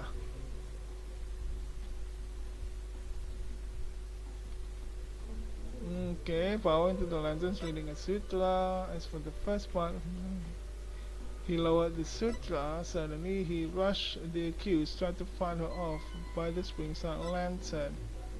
It was then that the victim felt intense pain, believe this is when he was stabbed. Some bodies were over vision dim. I see why. Over his vision dim. So finally he passed on. Incense, bells, water, pain. Maybe it's all this this line of the testimony that we need to counter. Try to fight her off by the spring sun lantern.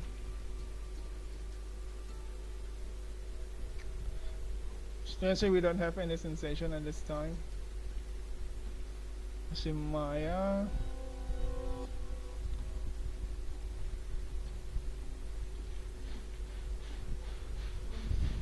The wind,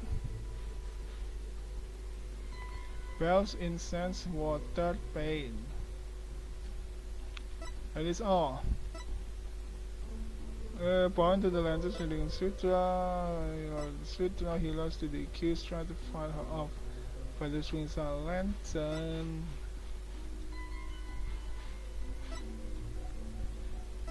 Anyway, still this one. It says he lost to the accused. We must find a contradiction that says he is the one rushing towards the accused. Wind, incense, bells, water, pain.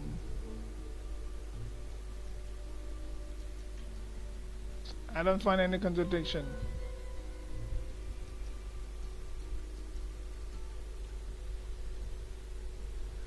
Which sensation is about moving?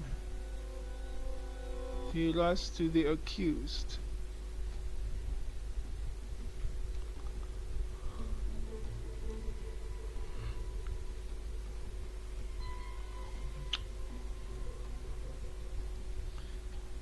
When bells is already loud, incense not so loud.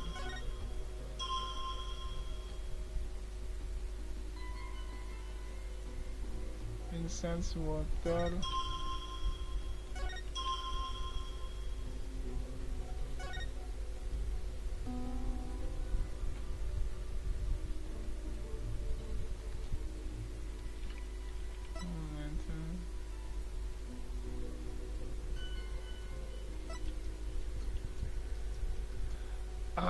Which one is it? Don't tell me it's water again. Like we just use water to contradict. It cannot be water again. But what you want to disprove is when at the part where he rushed to the accused. There must be something here. Nope, cannot find it. What the hell, man? Freedom felt in intense pain.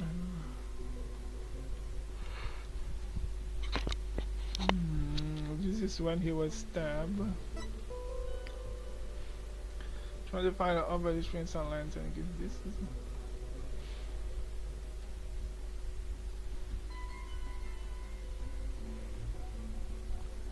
which sensation was wrong?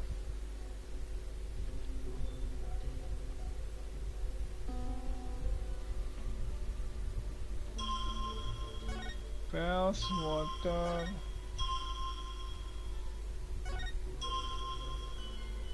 Can we point out the fact that water is gone by this point? No, it's still sight, it's touch, it's smell.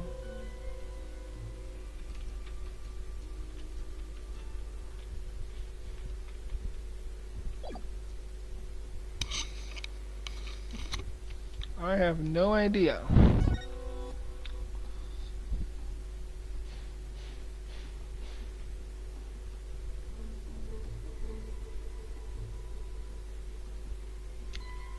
Rush the accused, try to find her off by the springs on lantern.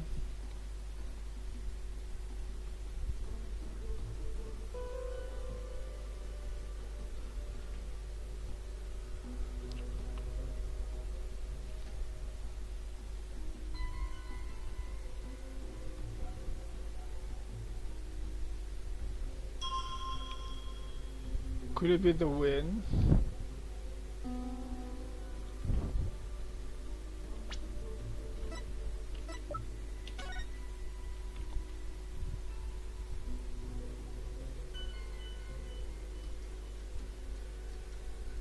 I don't think so.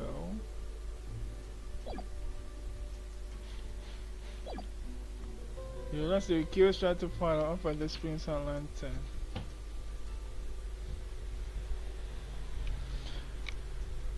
It's not broken.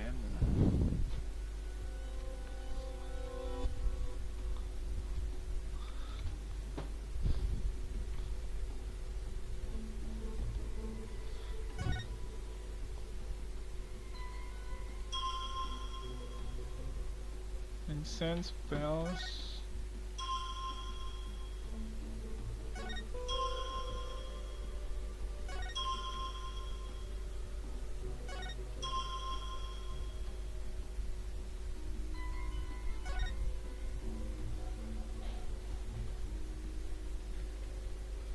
So I have no idea. It was that the victim felt intense pain just when he was stabbed. Pass on a word.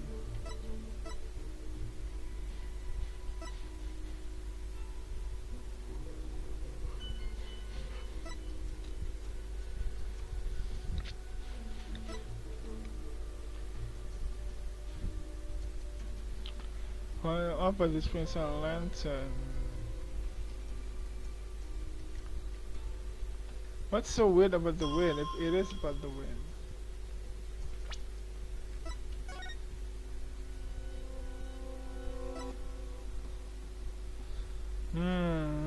One pony. Prepared with incense, shroud of water. The priestess enters the spring dresses like a killer. Happy with this.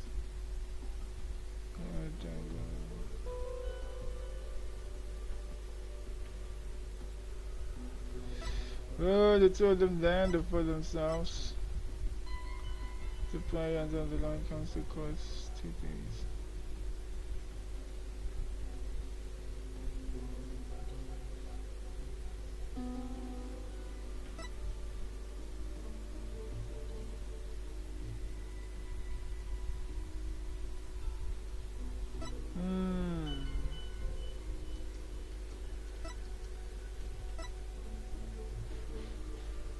Is there something saying about the wind here?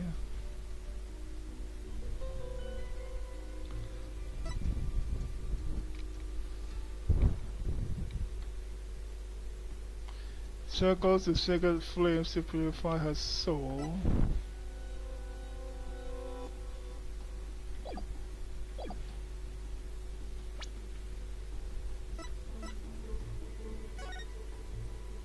I think you're not going to pay 2 years ago with Winter Mystery.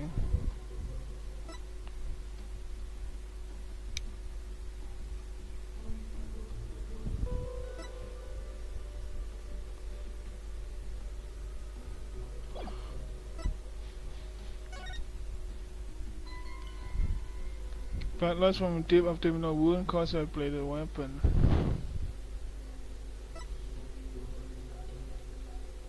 On his face, one of his collages some by their bodies.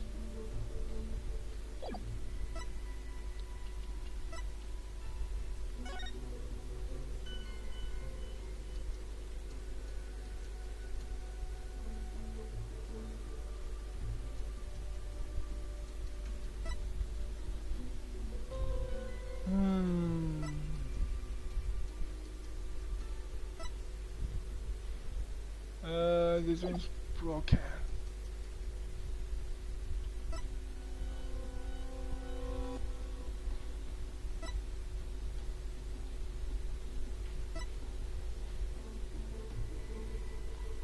What was the wind?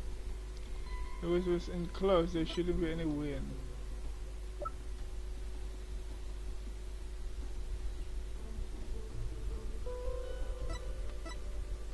So what then is where this thing red?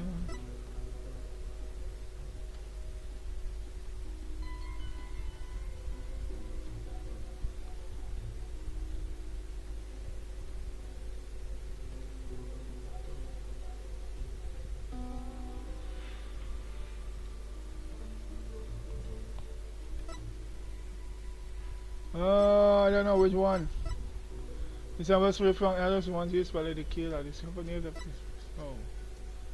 The host. So one person describing the escape prisoner means the size of the reward. Shows the inner sanctum 1 point upon me. Okay.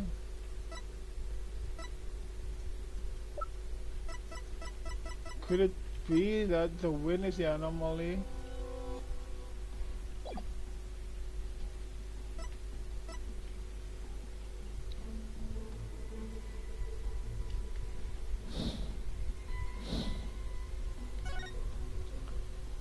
Where's the wind coming from, huh?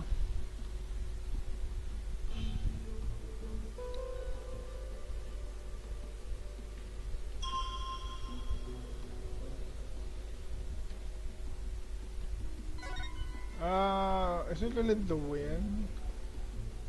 Bells, incense, water, pain.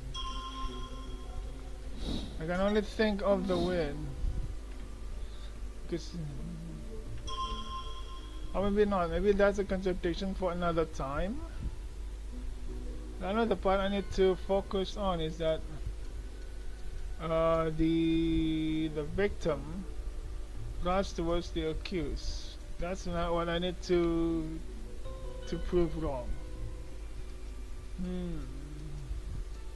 That is true. The sensations here. Wind, incense, bells, water, pain.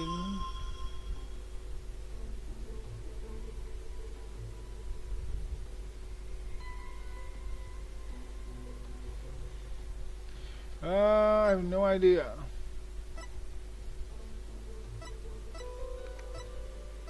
Cannot be incense. Should it be pain? I don't think it's pain. You know what? I'll just use story mode. I don't know what. I'm stuck.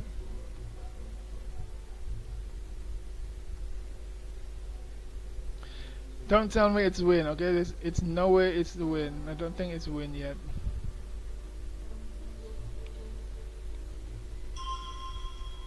Sight? Why is it that one? What could this possibly mean? Okay, it's totally different than what I thought. Atlanta clearly contradicts the insight. But this contradiction will overturn the entire case I've been building. Are you right, Mr. Wright? They never get tired of this joke. 1 minute you shout out, and then the next you fall silent. Perhaps it is like the bellow of one who is battling down a hill with no way of stopping. Is that not right, Prosecutor San Mardi?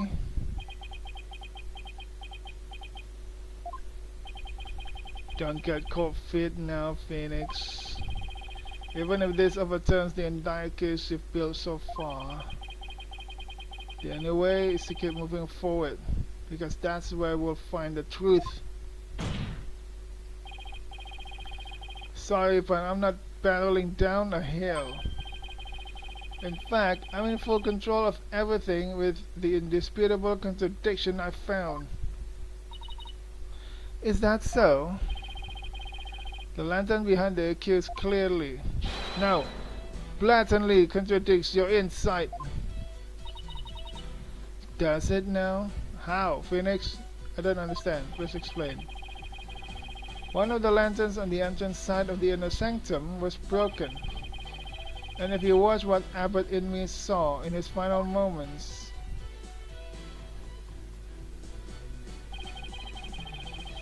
you will notice that the lantern behind the praying form of Miss Faye is broken.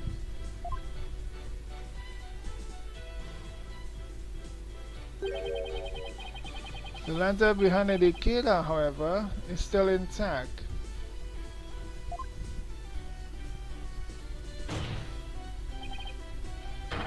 Therefore, in short, we are seeing two different lanterns in this seance vision.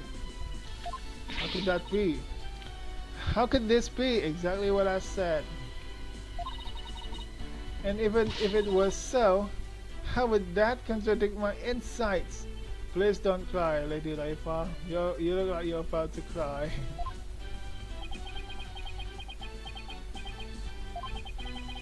Let me start by saying the claim I'm about to raise will overturn the case I've built thus far. Will the defense please explain himself?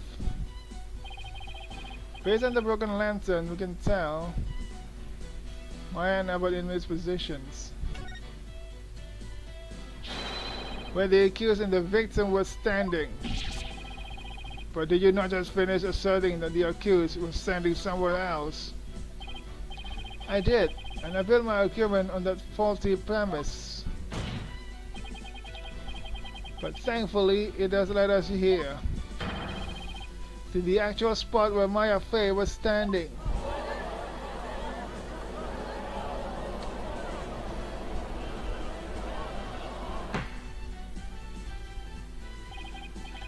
I must say, if the defense keeps changing its assertions in such a capricious manner, its credibility may come into question. I'm willing to take that risk, Your Majesty, because I believe this will be the last time. I'd like to start by pointing out the actual spot where the accused was standing. Very well. Show us where you now believe the accused was actually standing.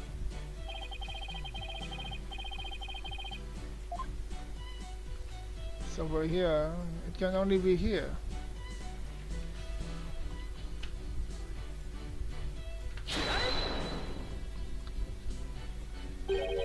I wasn't thinking straight before, but now it's all falling into place.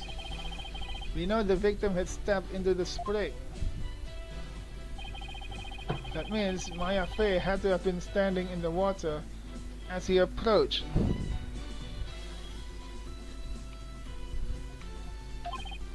However, his memory, which has now only now become clear, reveals that Miss Fey was standing by the side of the broken lantern.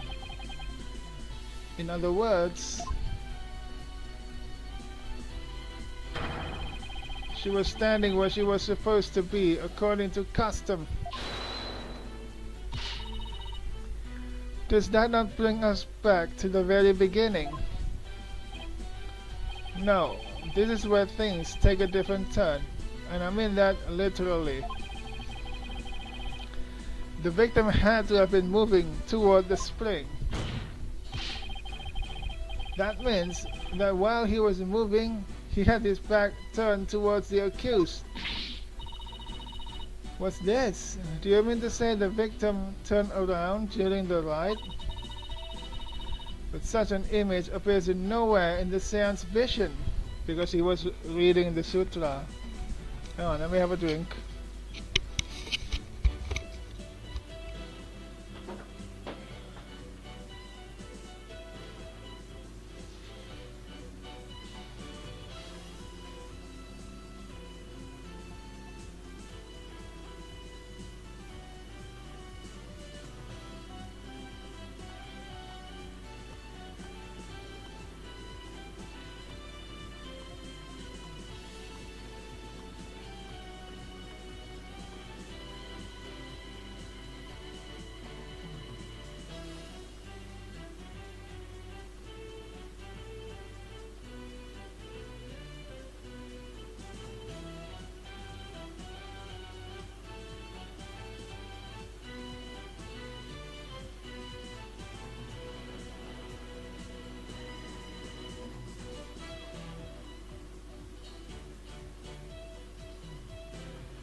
Come back. Actually, it does appear. It's just that no one noticed until now. No one noticed. How could no one have noticed something so big? There was a moment when the scripture the victim was holding was all we could see. Thanks to that, none of us could tell that he was, in fact, turning around in that moment.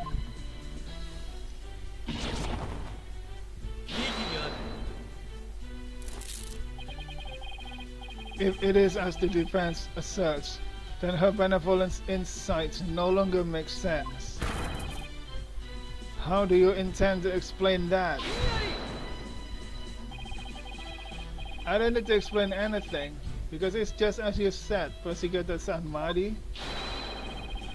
Her benevolence insights don't make any sense because they contain a huge error. Such insolence.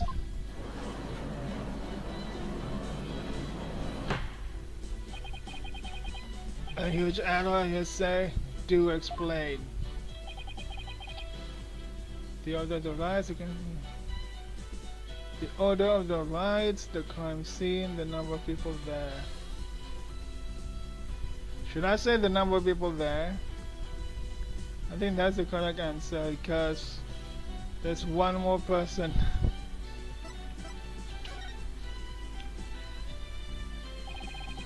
I believe this is what happened at the scene of the crime. The victim was reading a sutra when suddenly he sensed someone behind him. He immediately looked back to see someone dressed as Lady Kira standing there. Wishing to see who it was, he approached the robed figure. That's when he was stabbed. Oh yeah, Phoenix, you're on a roll, baby. This cannot be. Oh, but it can, and it is. The insight stating the accused stabbed the victim is wrong. And that is the real truth lying behind this testimony of the dead. That's the only explanation why Maya can be in that spot. But then when Abbot Inmi was rushing forward, he was rushing towards the water. There must be someone else.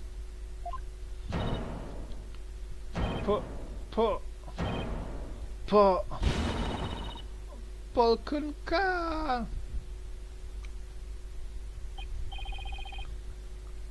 Are you suggesting that there was someone else at the scene of the crime?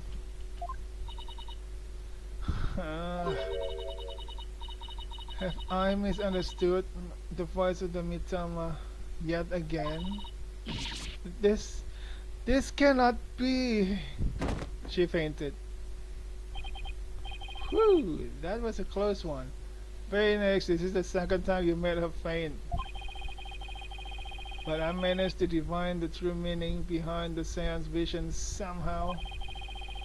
I should add these new facts to the court record. Updated. Your benevolence, please allow me to take it from here. I will overturn the brash accusations of this faithless, putrid-minded lawyer. Yes, I shall place my trust in you. Did she leave? I think she left. Are you sure about this, Prosecutor Samadi? My work as an international prosecutor has taken me to courtrooms around the world. And in that time, I have learned to perform last rites for souls in trials lacking a seance. Yes, of course, forgive my ludicrous inquiry. Moreover, I have with me a forensic investigator from overseas. I will show you all the most magnificent last rites ever seen. I guess he really does think highly of Emma and her forensic expertise. I'm impressed that he has come to understand their value. Then again, he is an international prosecutor who solved tough cases around the world. Time to hunker down, huh? Now then, let us continue with today's proceedings. Could the defense please tell us who the third party dressed as Lady Kira was? Wait, we have to point. We have to name someone. We have to point a finger at someone. Your new claim has negated the insights of the royal priestess. So I trust you have some evidence to support it, correct? Do we? Yeah.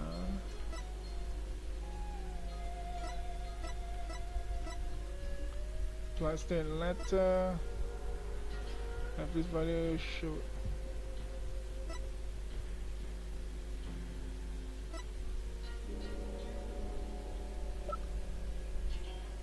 The water in the spring was already stained red when Abbot Inwi and Maya arrived at the inner sanctum. From Lady Kira to the High Priest, there are holes. We need to find out who Lady Kira actually is. Discovered near the High Priest's home. Don't tell me it's actually this prisoner!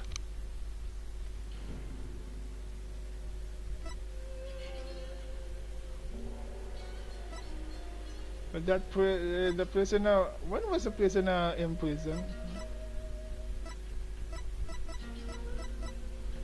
Pura Zealot, apprentice. Who is he? Pura Zealot, apprentice priest living in the high priest's house. He's like part of a family. Who is this dude? Well up in me. She usually plays the part of Lady Kira in the purification rite.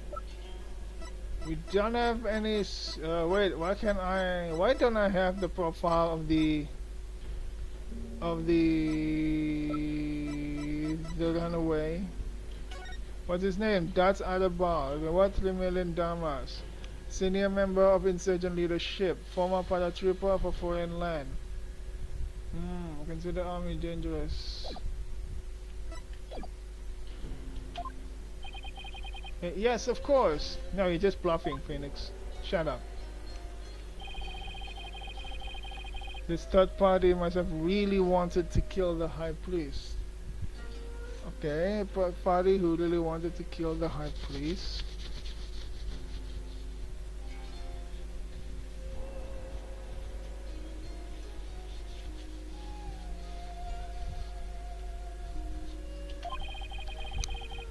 I might be able to identify who it was if I had evidence of the murderous intent.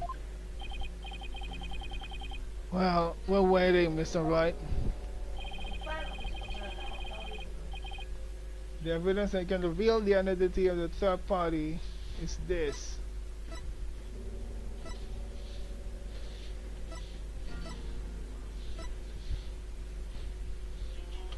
Was it this one? Later we find that the inner sanctum, a giant blossom, makes it impossible to read in full.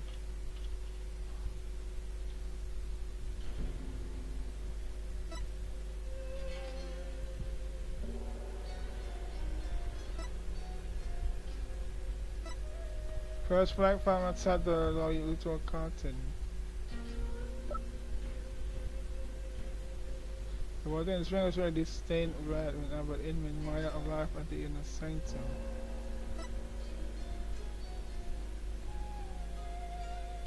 From Lady Kira to the High Priest, there are holes in rows of 3.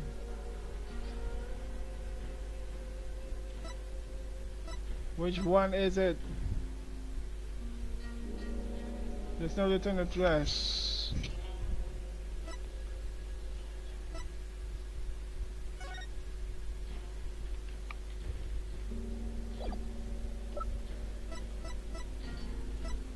Which one? It's either this bloodstained letter, because we found it at the inner sanctum and there's a giant bloodstain. No, this is just a letter that probably Trust in Me hold in his hand when he was stabbed. Doesn't actually show who the killer was. It's either this, or this, or this. Like if you can find, you know, fingerprints on this.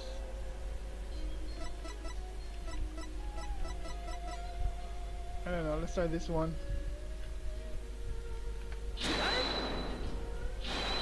This piece of evidence tells us who the third party is. No, it's not. Ah yes, I suppose this evidence does clearly demonstrate one thing. The fact that you are lovelier than the loveliest of worms, that is. Even a lawyer like you cannot worm your way out of this one defense. I need to save before I make too many mistakes.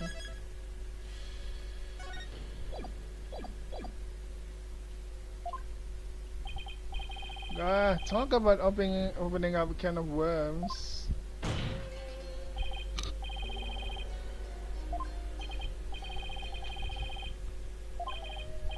Do worms have a spine?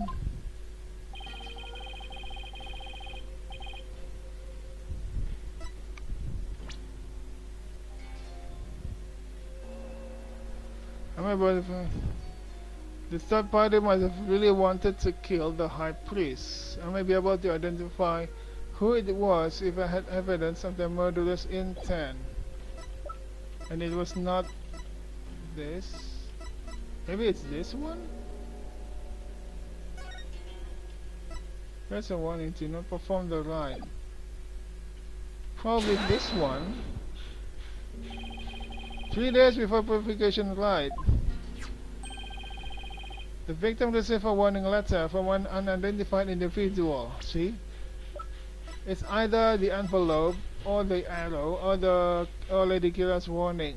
I just picked the wrong one.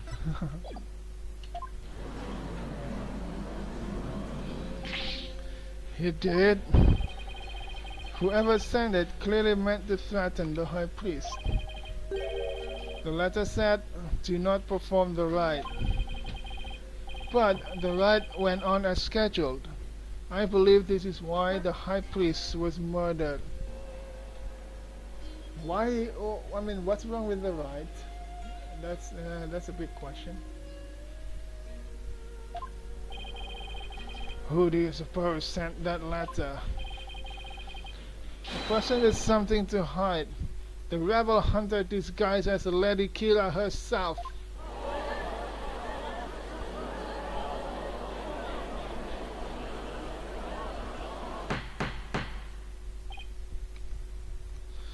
Peace. I don't understand. I heard the Lady Kira that has been in the news of late only hunted rebels.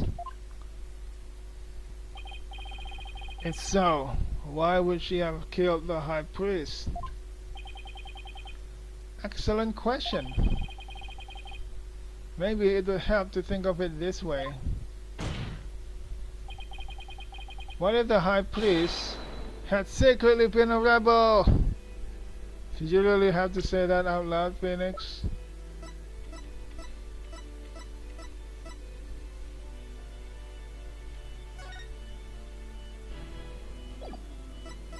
Did you really have to say that out loud?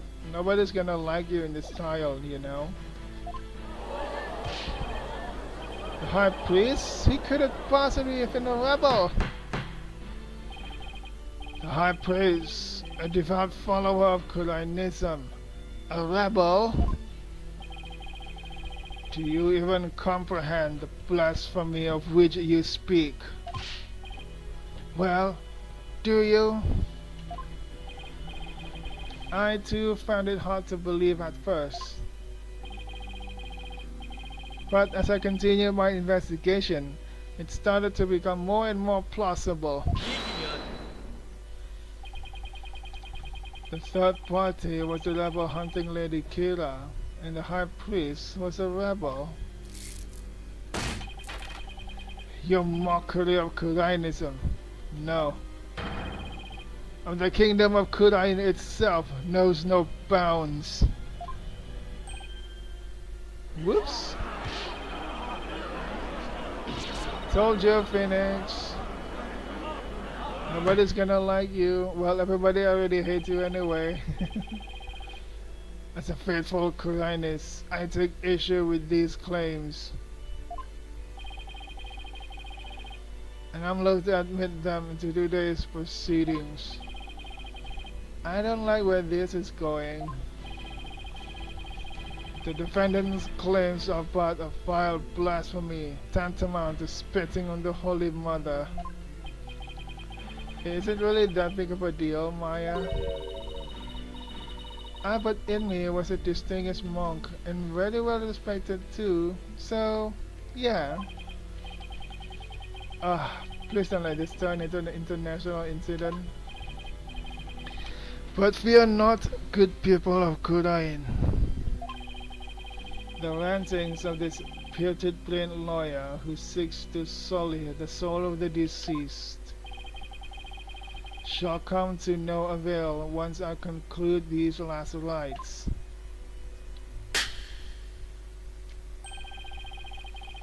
The prosecution's assertion that the accused killed the victim remains unchanged. But the victim was stabbed in his abdomen. How is that possible when he had his back turned towards Miss Faye? Someone else must have killed him. Are you sure about that?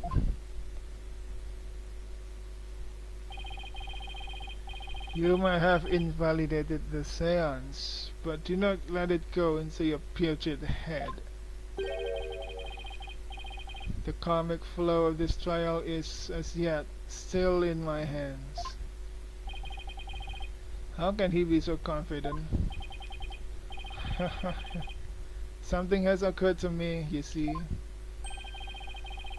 And your allegations of a third party are but a deluded fantasy. And I shall prove that by calling a new witness to the stand. An eyewitness who will deliver a definitive answer that will dispel the defense doubts.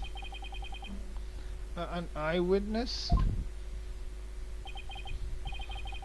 Very well. Let us call this eyewitness to the stand. There's nobody else at the inner sanctum. There should be no eyewitness.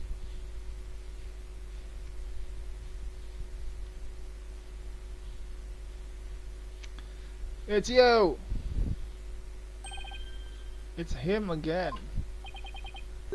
Well now, he has to be the shaggiest witness I've ever laid eyes upon. Please state your name and occupation. Oh, I mean, you know, that so-and-so, what's a lit?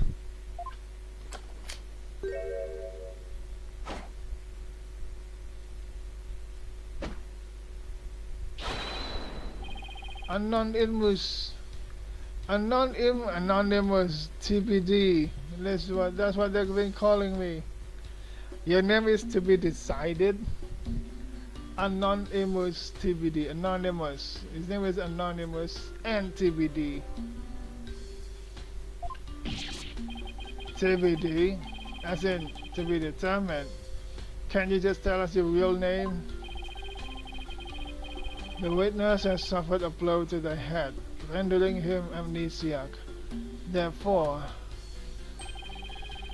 I name him Anonymous TBD in my report, but he thinks TBD is part of his name. Anonymous. You're letting an amnesiac testify? Have no fear. I've already questioned him at length. While it is true he has utterly forgotten his name and past, his memory of what he witnessed is still very much intact. Considering the depth of information, any new knowledge may be of help. Therefore, I will permit his testimony. Now, Mr. Remus, please tell us what you saw.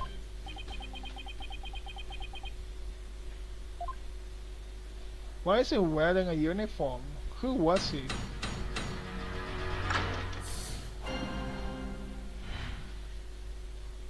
The night of the murder.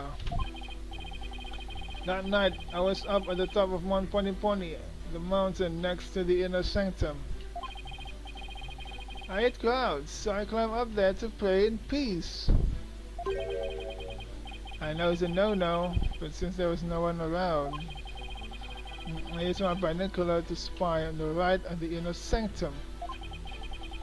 That's when I saw the accused stab the high priest with a dagger.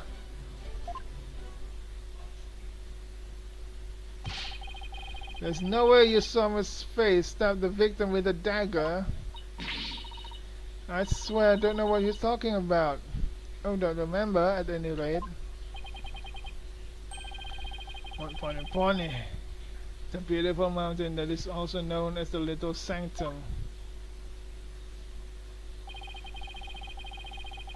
Smaller mountain from the poster. I think I can this testimony is bullshit, I know that, but the question is, how do I prove it wrong, hey? What I can do here for? The inner sanctum lies at high elevation where clouds and fog can obscure the view. That's not the only thing that can obscure the view. Are you sure you were able to see what happened from the mountain top next to it? Good point.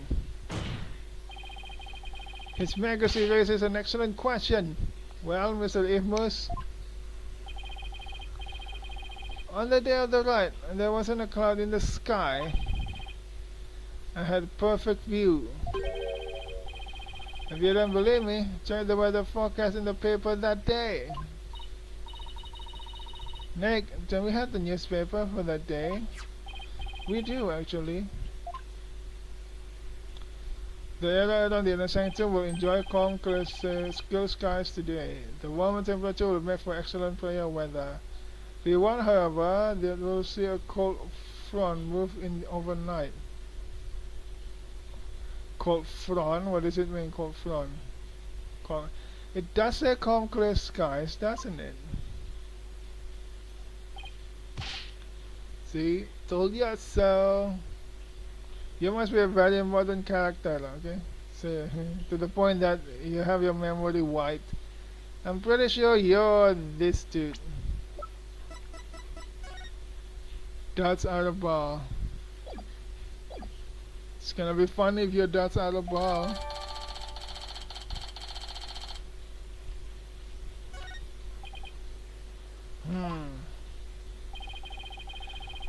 Well, it would appear the witness has offered testimony worth hearing. Mr. Amos, I too have a question for you.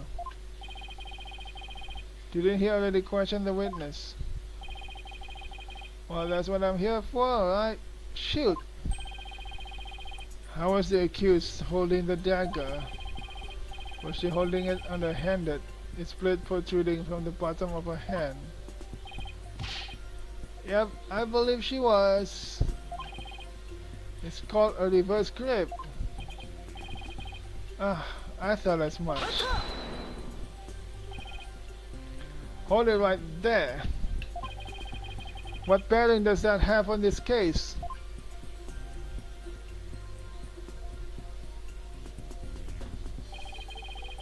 Cease your interruptions, you putrid-headed lawyer.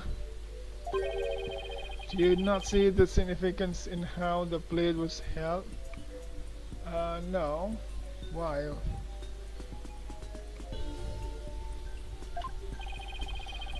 Why don't you enlighten me, oh enlightened one?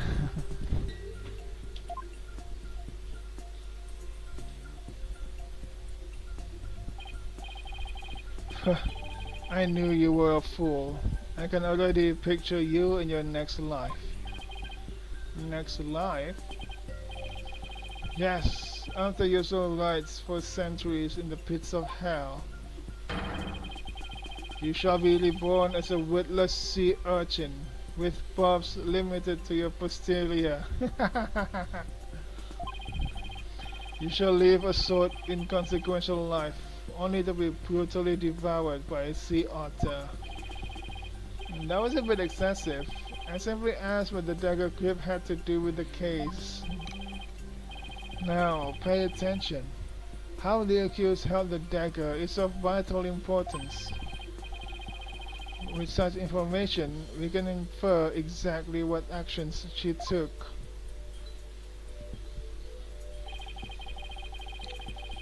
You were saying that the victim was killed while he had his back to the accused. Is that correct?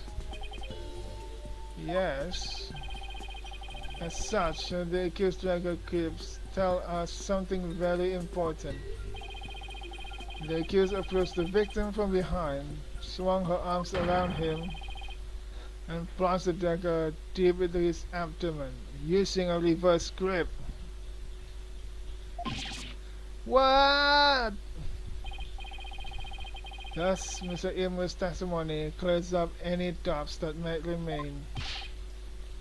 Ahaha, and it coincides with our benevolence inside as well.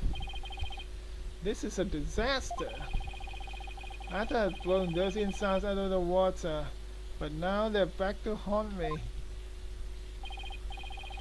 Now then, the defense may cross-examine the witness.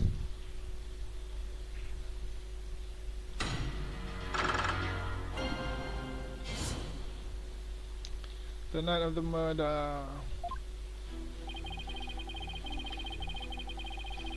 Mountain next to the inner sanctum. Conduct to pray in peace.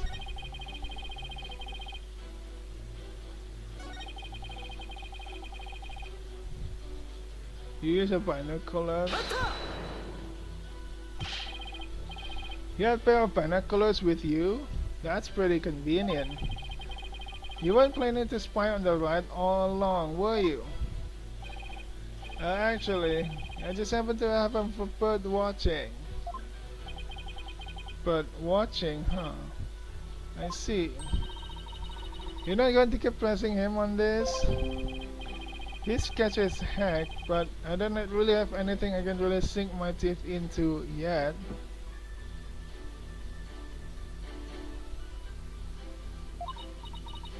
Oh, okay then. Ha ha ha ha ha. I love the great outdoors. That's just the kind of guy I am. A guy called Anonymous TBD.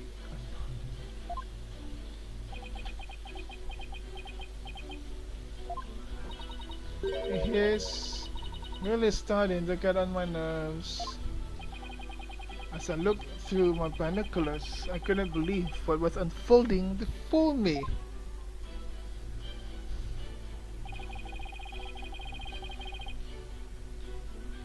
That happens to the dagger. Did you really see what you say you did? Are you saying I'm lying about this? Well, I'm not. It's as permanently in this old noggin. But I didn't do what you say I did. I didn't even get the chance to touch the dagger on the day of the rite. What do I know about that? All I know is what I saw. I've never even seen you before in my life. What possible reason could I have to lie? Alam? Okay. I didn't expect there to be any witness way up there. I have a feeling the witness is lying. There has to be an inconsistency somewhere in his testimony. There is, Phoenix, there is a consistency. There's no way you can either that one or this one. Either this or this.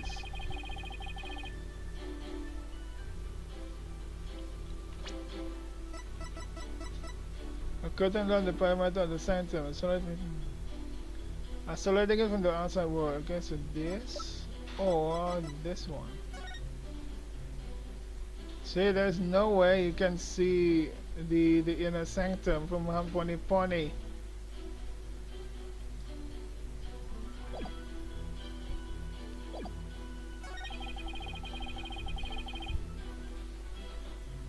Maybe this one. Let's try this one first.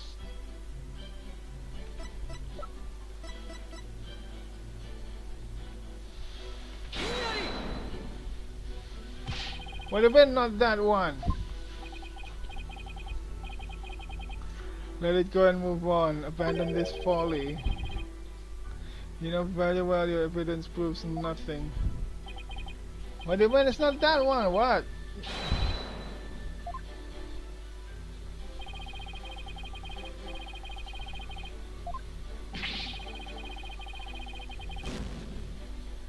Huh? Come on. There's no way he can spy if the position he's spying on is lower than the position he's spying to. There's no way he can see the inner sanctum from Mount Poniponi. Maybe it's this one.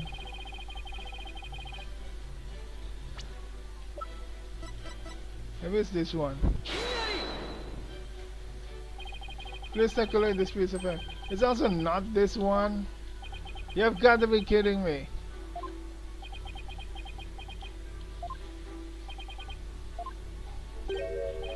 What do you mean not that one? Can't you see that there's no way this dude could have spied on the inner sanctum?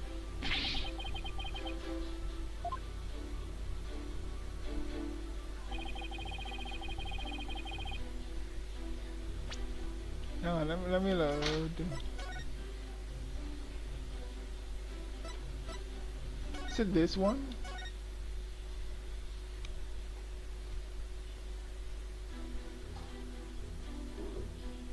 Oh yeah, I still have three Magatamas. It's this one. Yeah, bro, there's no way you can spy on the right at the inner sanctum when the mountain you're spying from was lower than the spot you're spying to. It's just impossible. Look at this. Look at this. Why am I wrong? The game just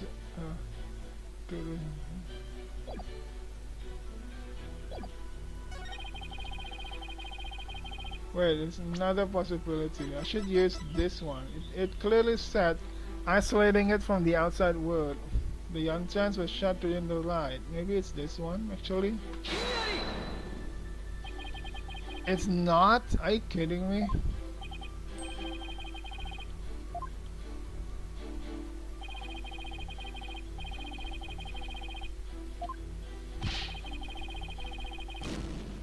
What do you mean it's not that?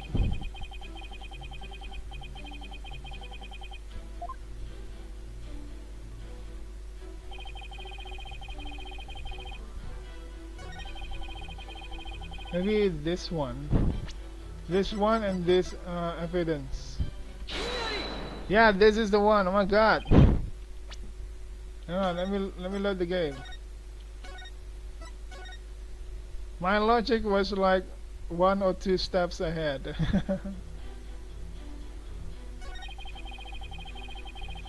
The point is he's spying on the right at the inner sanctum. I was thinking he couldn't do it because look at the difference of elevation. There's no way he can spy on the inner sanctum from the lower sanctum. See? But it's actually this one because this clearly said isolating it from the outside world. This doesn't say anything about it. And it says it shows the inner sanctum and Mount Poniponi. Where is it?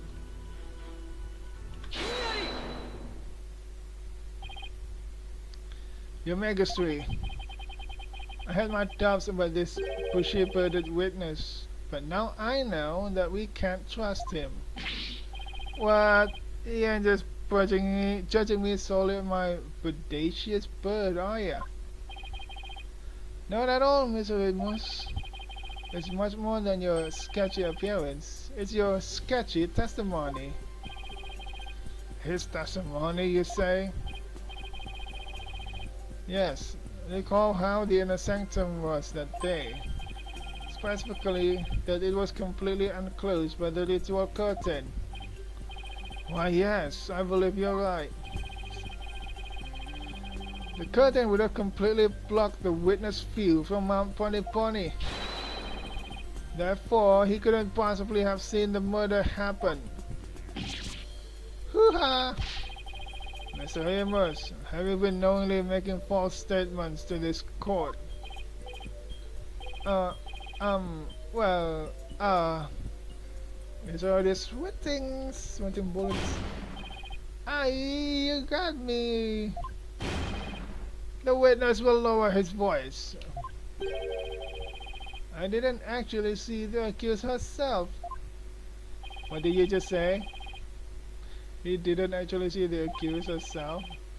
What's that supposed to mean? Let me set the record straight. I beg ya.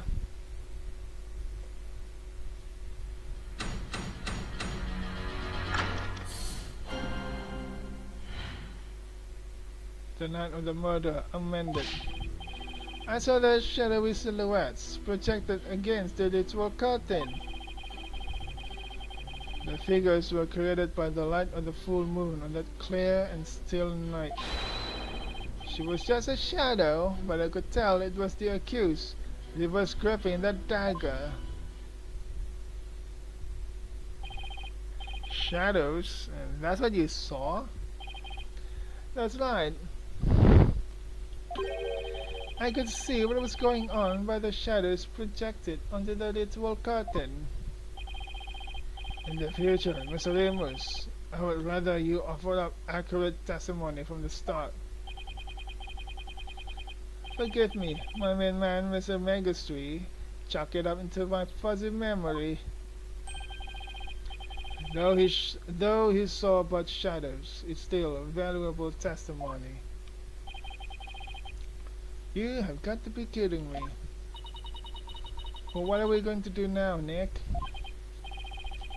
All I can think of is to look for inconsistencies between the actual light and what Mr. Amos says he saw. Now then, the defense may cross-examine the witness once more.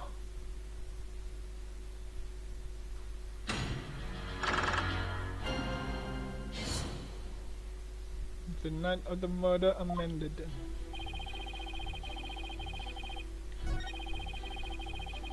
To light the full moon of the clear and still night. I think this is the sus part of the testimony. You claim to have seen shadowy figures that were projected onto the ritual curtain. But did you really see them, Mr. Amos? Course I did.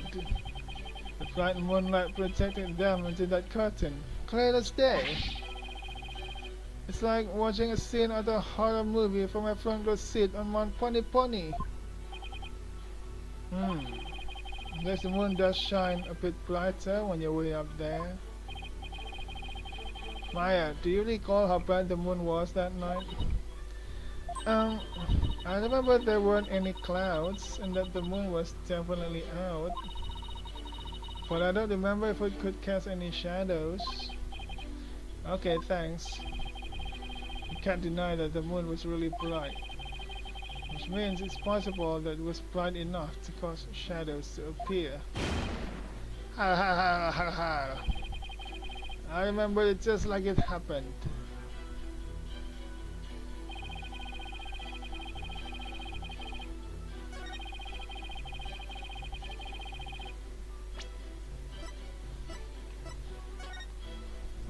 Did you say anything about the moon? It's held when the moon is directly over the summit of Mount Poniponi. There couldn't be a shadow then.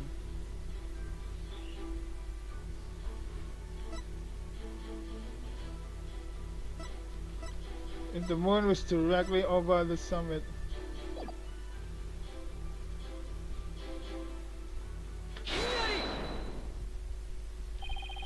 You saw silhouettes projected by the moonlight? Sorry, but that is not possible. Well, what do you mean? How it's not possible that it was totally possible? That's impossible. Huh? And I'm going to need a logically translation on that. Let's look at this right's guide, shall we, Mr. Amos? The rite is held when the moon is directly over the summit of Mount Poniponi. Doot, doot, doot. So if the moon was shining from the west, any shadows would have been cast eastward. But Mr. In was standing to the west of the inner sanctum on Mount Poniponi. Oh, Holy Mother. That's right. A witness here couldn't have seen any shadowy figures on that curtain. No way. Perhaps it was the sacred flames of the lanterns that cast the shadows he saw. I'm afraid not. I inspected them during my investigation, but the flames were too small to cast the crisp, distinct figures Mr. Amos claims to have seen. But I did see the silhouettes, really. But how could he, Nick? Maybe he was someplace where they were visible. Wait, don't tell me. Your Majesty, if Mr. Amos really did see those shadows, it brings a brand new fact to light. And that would be the brand new fact that comes to light if Mr. Amos did see the shadows. He was somewhere else. He wasn't where he claimed to be at the time of the murder.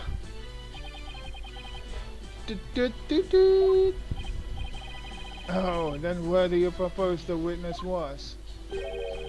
Someplace where he could have seen the shadow figures naturally. Wait, you mean... Do we have any evidence?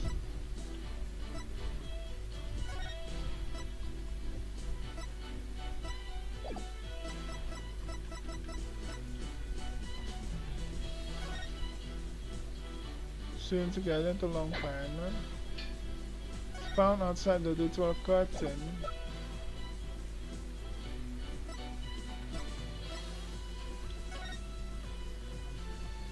Former paratrooper.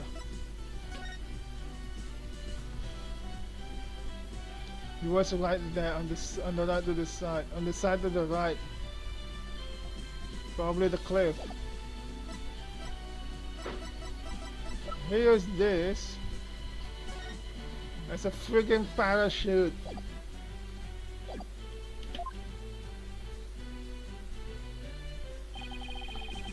None of the mountains east of the inner sanctums are close enough for a good view. That is only one place he could have clearly seen the shadows from. And where might that be? The inner sanctum.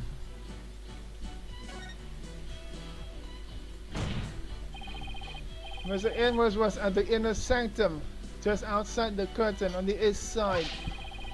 That's the only place from which he could have seen the shadowy figures. Really? Wow, I didn't even think of that. But wasn't the inner sanctum off limits to all but the victim and the accused? And the third party who was there, you mean?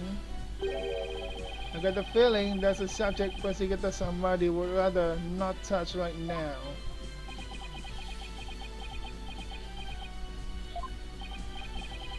Ah, you mean? That's right. This witness was at the scene of the crime. Which means he is the mysterious third party we saw during the divination seance. He could be the one who dressed as Lady Kira and killed the high priest. Gogi! What? No one but the two participants were allowed anywhere near the inner sanctum. And the only way up there are the stairs that start down at the Plaza of Devotion. So tell me, How do you propose the witness enter that sacred space? Oh, he must have... I haven't thought that far ahead. The sanctum has sheer cliffs on 3 sides and a steep, towering rock face on the other. No one could have made it there by climbing the faces of those cliffs. I didn't say he climbed. His Majesty speaks true. The statement that it was at such an inaccessible location is but a bit to tarnish his credibility. Is that not right? Right, I wasn't at the inner sanctum, not certain no how. Hang on, I need to turn on the...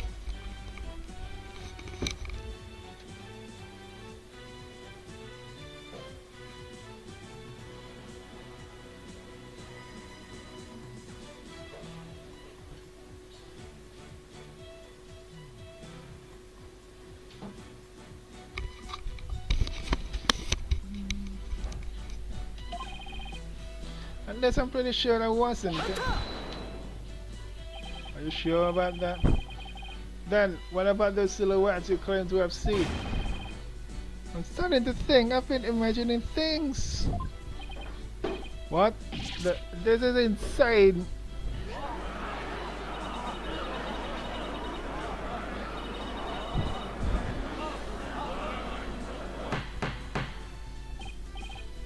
Peace, peace, I say. This is impossible. Unless I can show how he got to the inner sanctum. It just looks like I'm trying to slander Mr. Ihmus. I believe in you, Nick. Rara Sis Pumba. 5 Phoenix Wright. What do you mean, isn't it? What's the problem, lady? Phoenix Wright is very trustworthy, I'll have you know.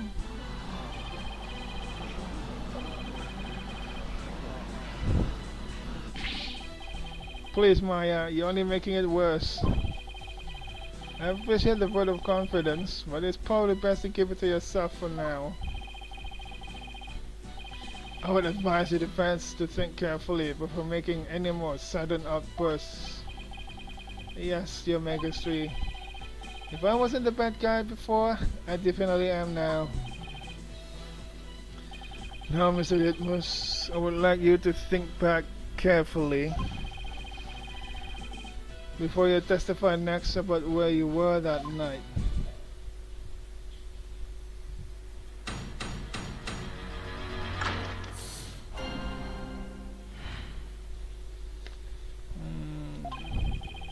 I was never at the inner sanctum, I tell ya. That's myself showed off, even with the fuzzy memory. Besides, it would be impossible to get there in the first place. Boy, you lawyers sure are crazy, sure are scary. Impossible against any claims, but now will you desist in trying to frame this innocent witness?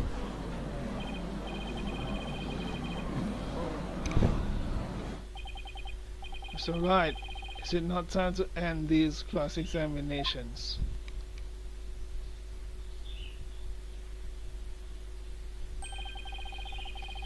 A moment of desperation leads to 100 million years of torment. It means for each moment a sinner spends struggling to deny their sins. 100 million years of torment are added to their time in hell. Christianism is the strictest religion ever. And just so you know, you have already accrued 200 million extra years. Plus the fact that is 700 million years of torment. Sure, what's another 200 million, give or take? Well, it's a big deal to me. Lum. Yeah. Can't keep saying that the witness was there at the inner sanctum if I can't prove it. The problem is, how am I going to do that?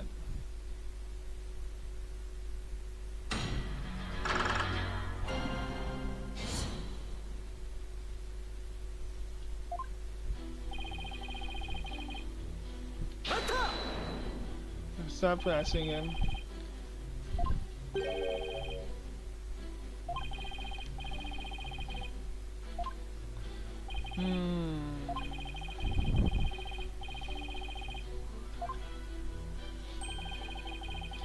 No better than bacteria or viruses, he said. Well, here it is. Okay, this is getting ridiculous.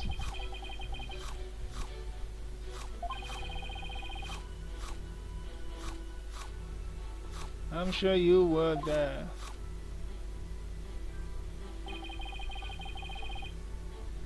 Now, you know what? I need to end the stream anyway, so gonna end it here. I'll save the game. Then save current progress.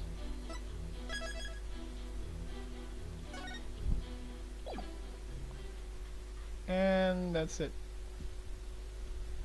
Can I rate somebody? Let me see if I can rate somebody.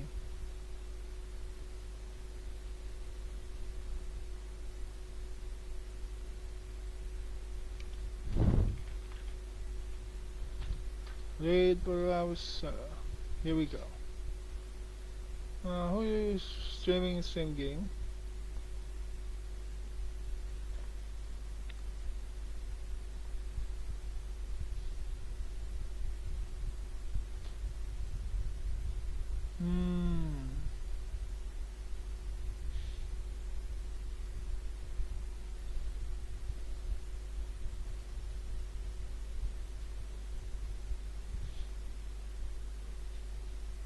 She's Japanese.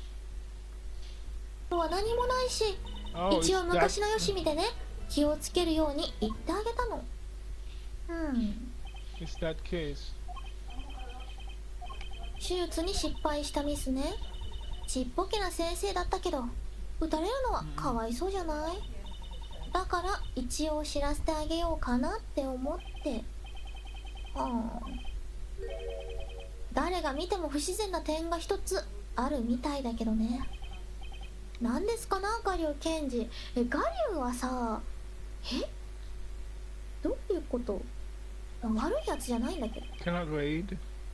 エントランスに落ちていたサンダルだよ、もちろん。サンダルを履いて病院に行ったなら当然そのサンダルを履いて帰るはずだ。 Wait, 僕な I らそ cannot うする。 raid. 確かにみんなそうするよ。一体な Pressing ぜ the raid サン now ダルは button. 残されていたのか。先に言われちまったんで言いたかったのか。 How about this one? Oh, she's doing the 来来来，哦，他 space 头都不一样哎，只要在凯兹。 the 关于 space 这个证 case. 物，你有什么头绪吗？咦，你是说关于那项证物的事吗？是 This 啊， is Chinese.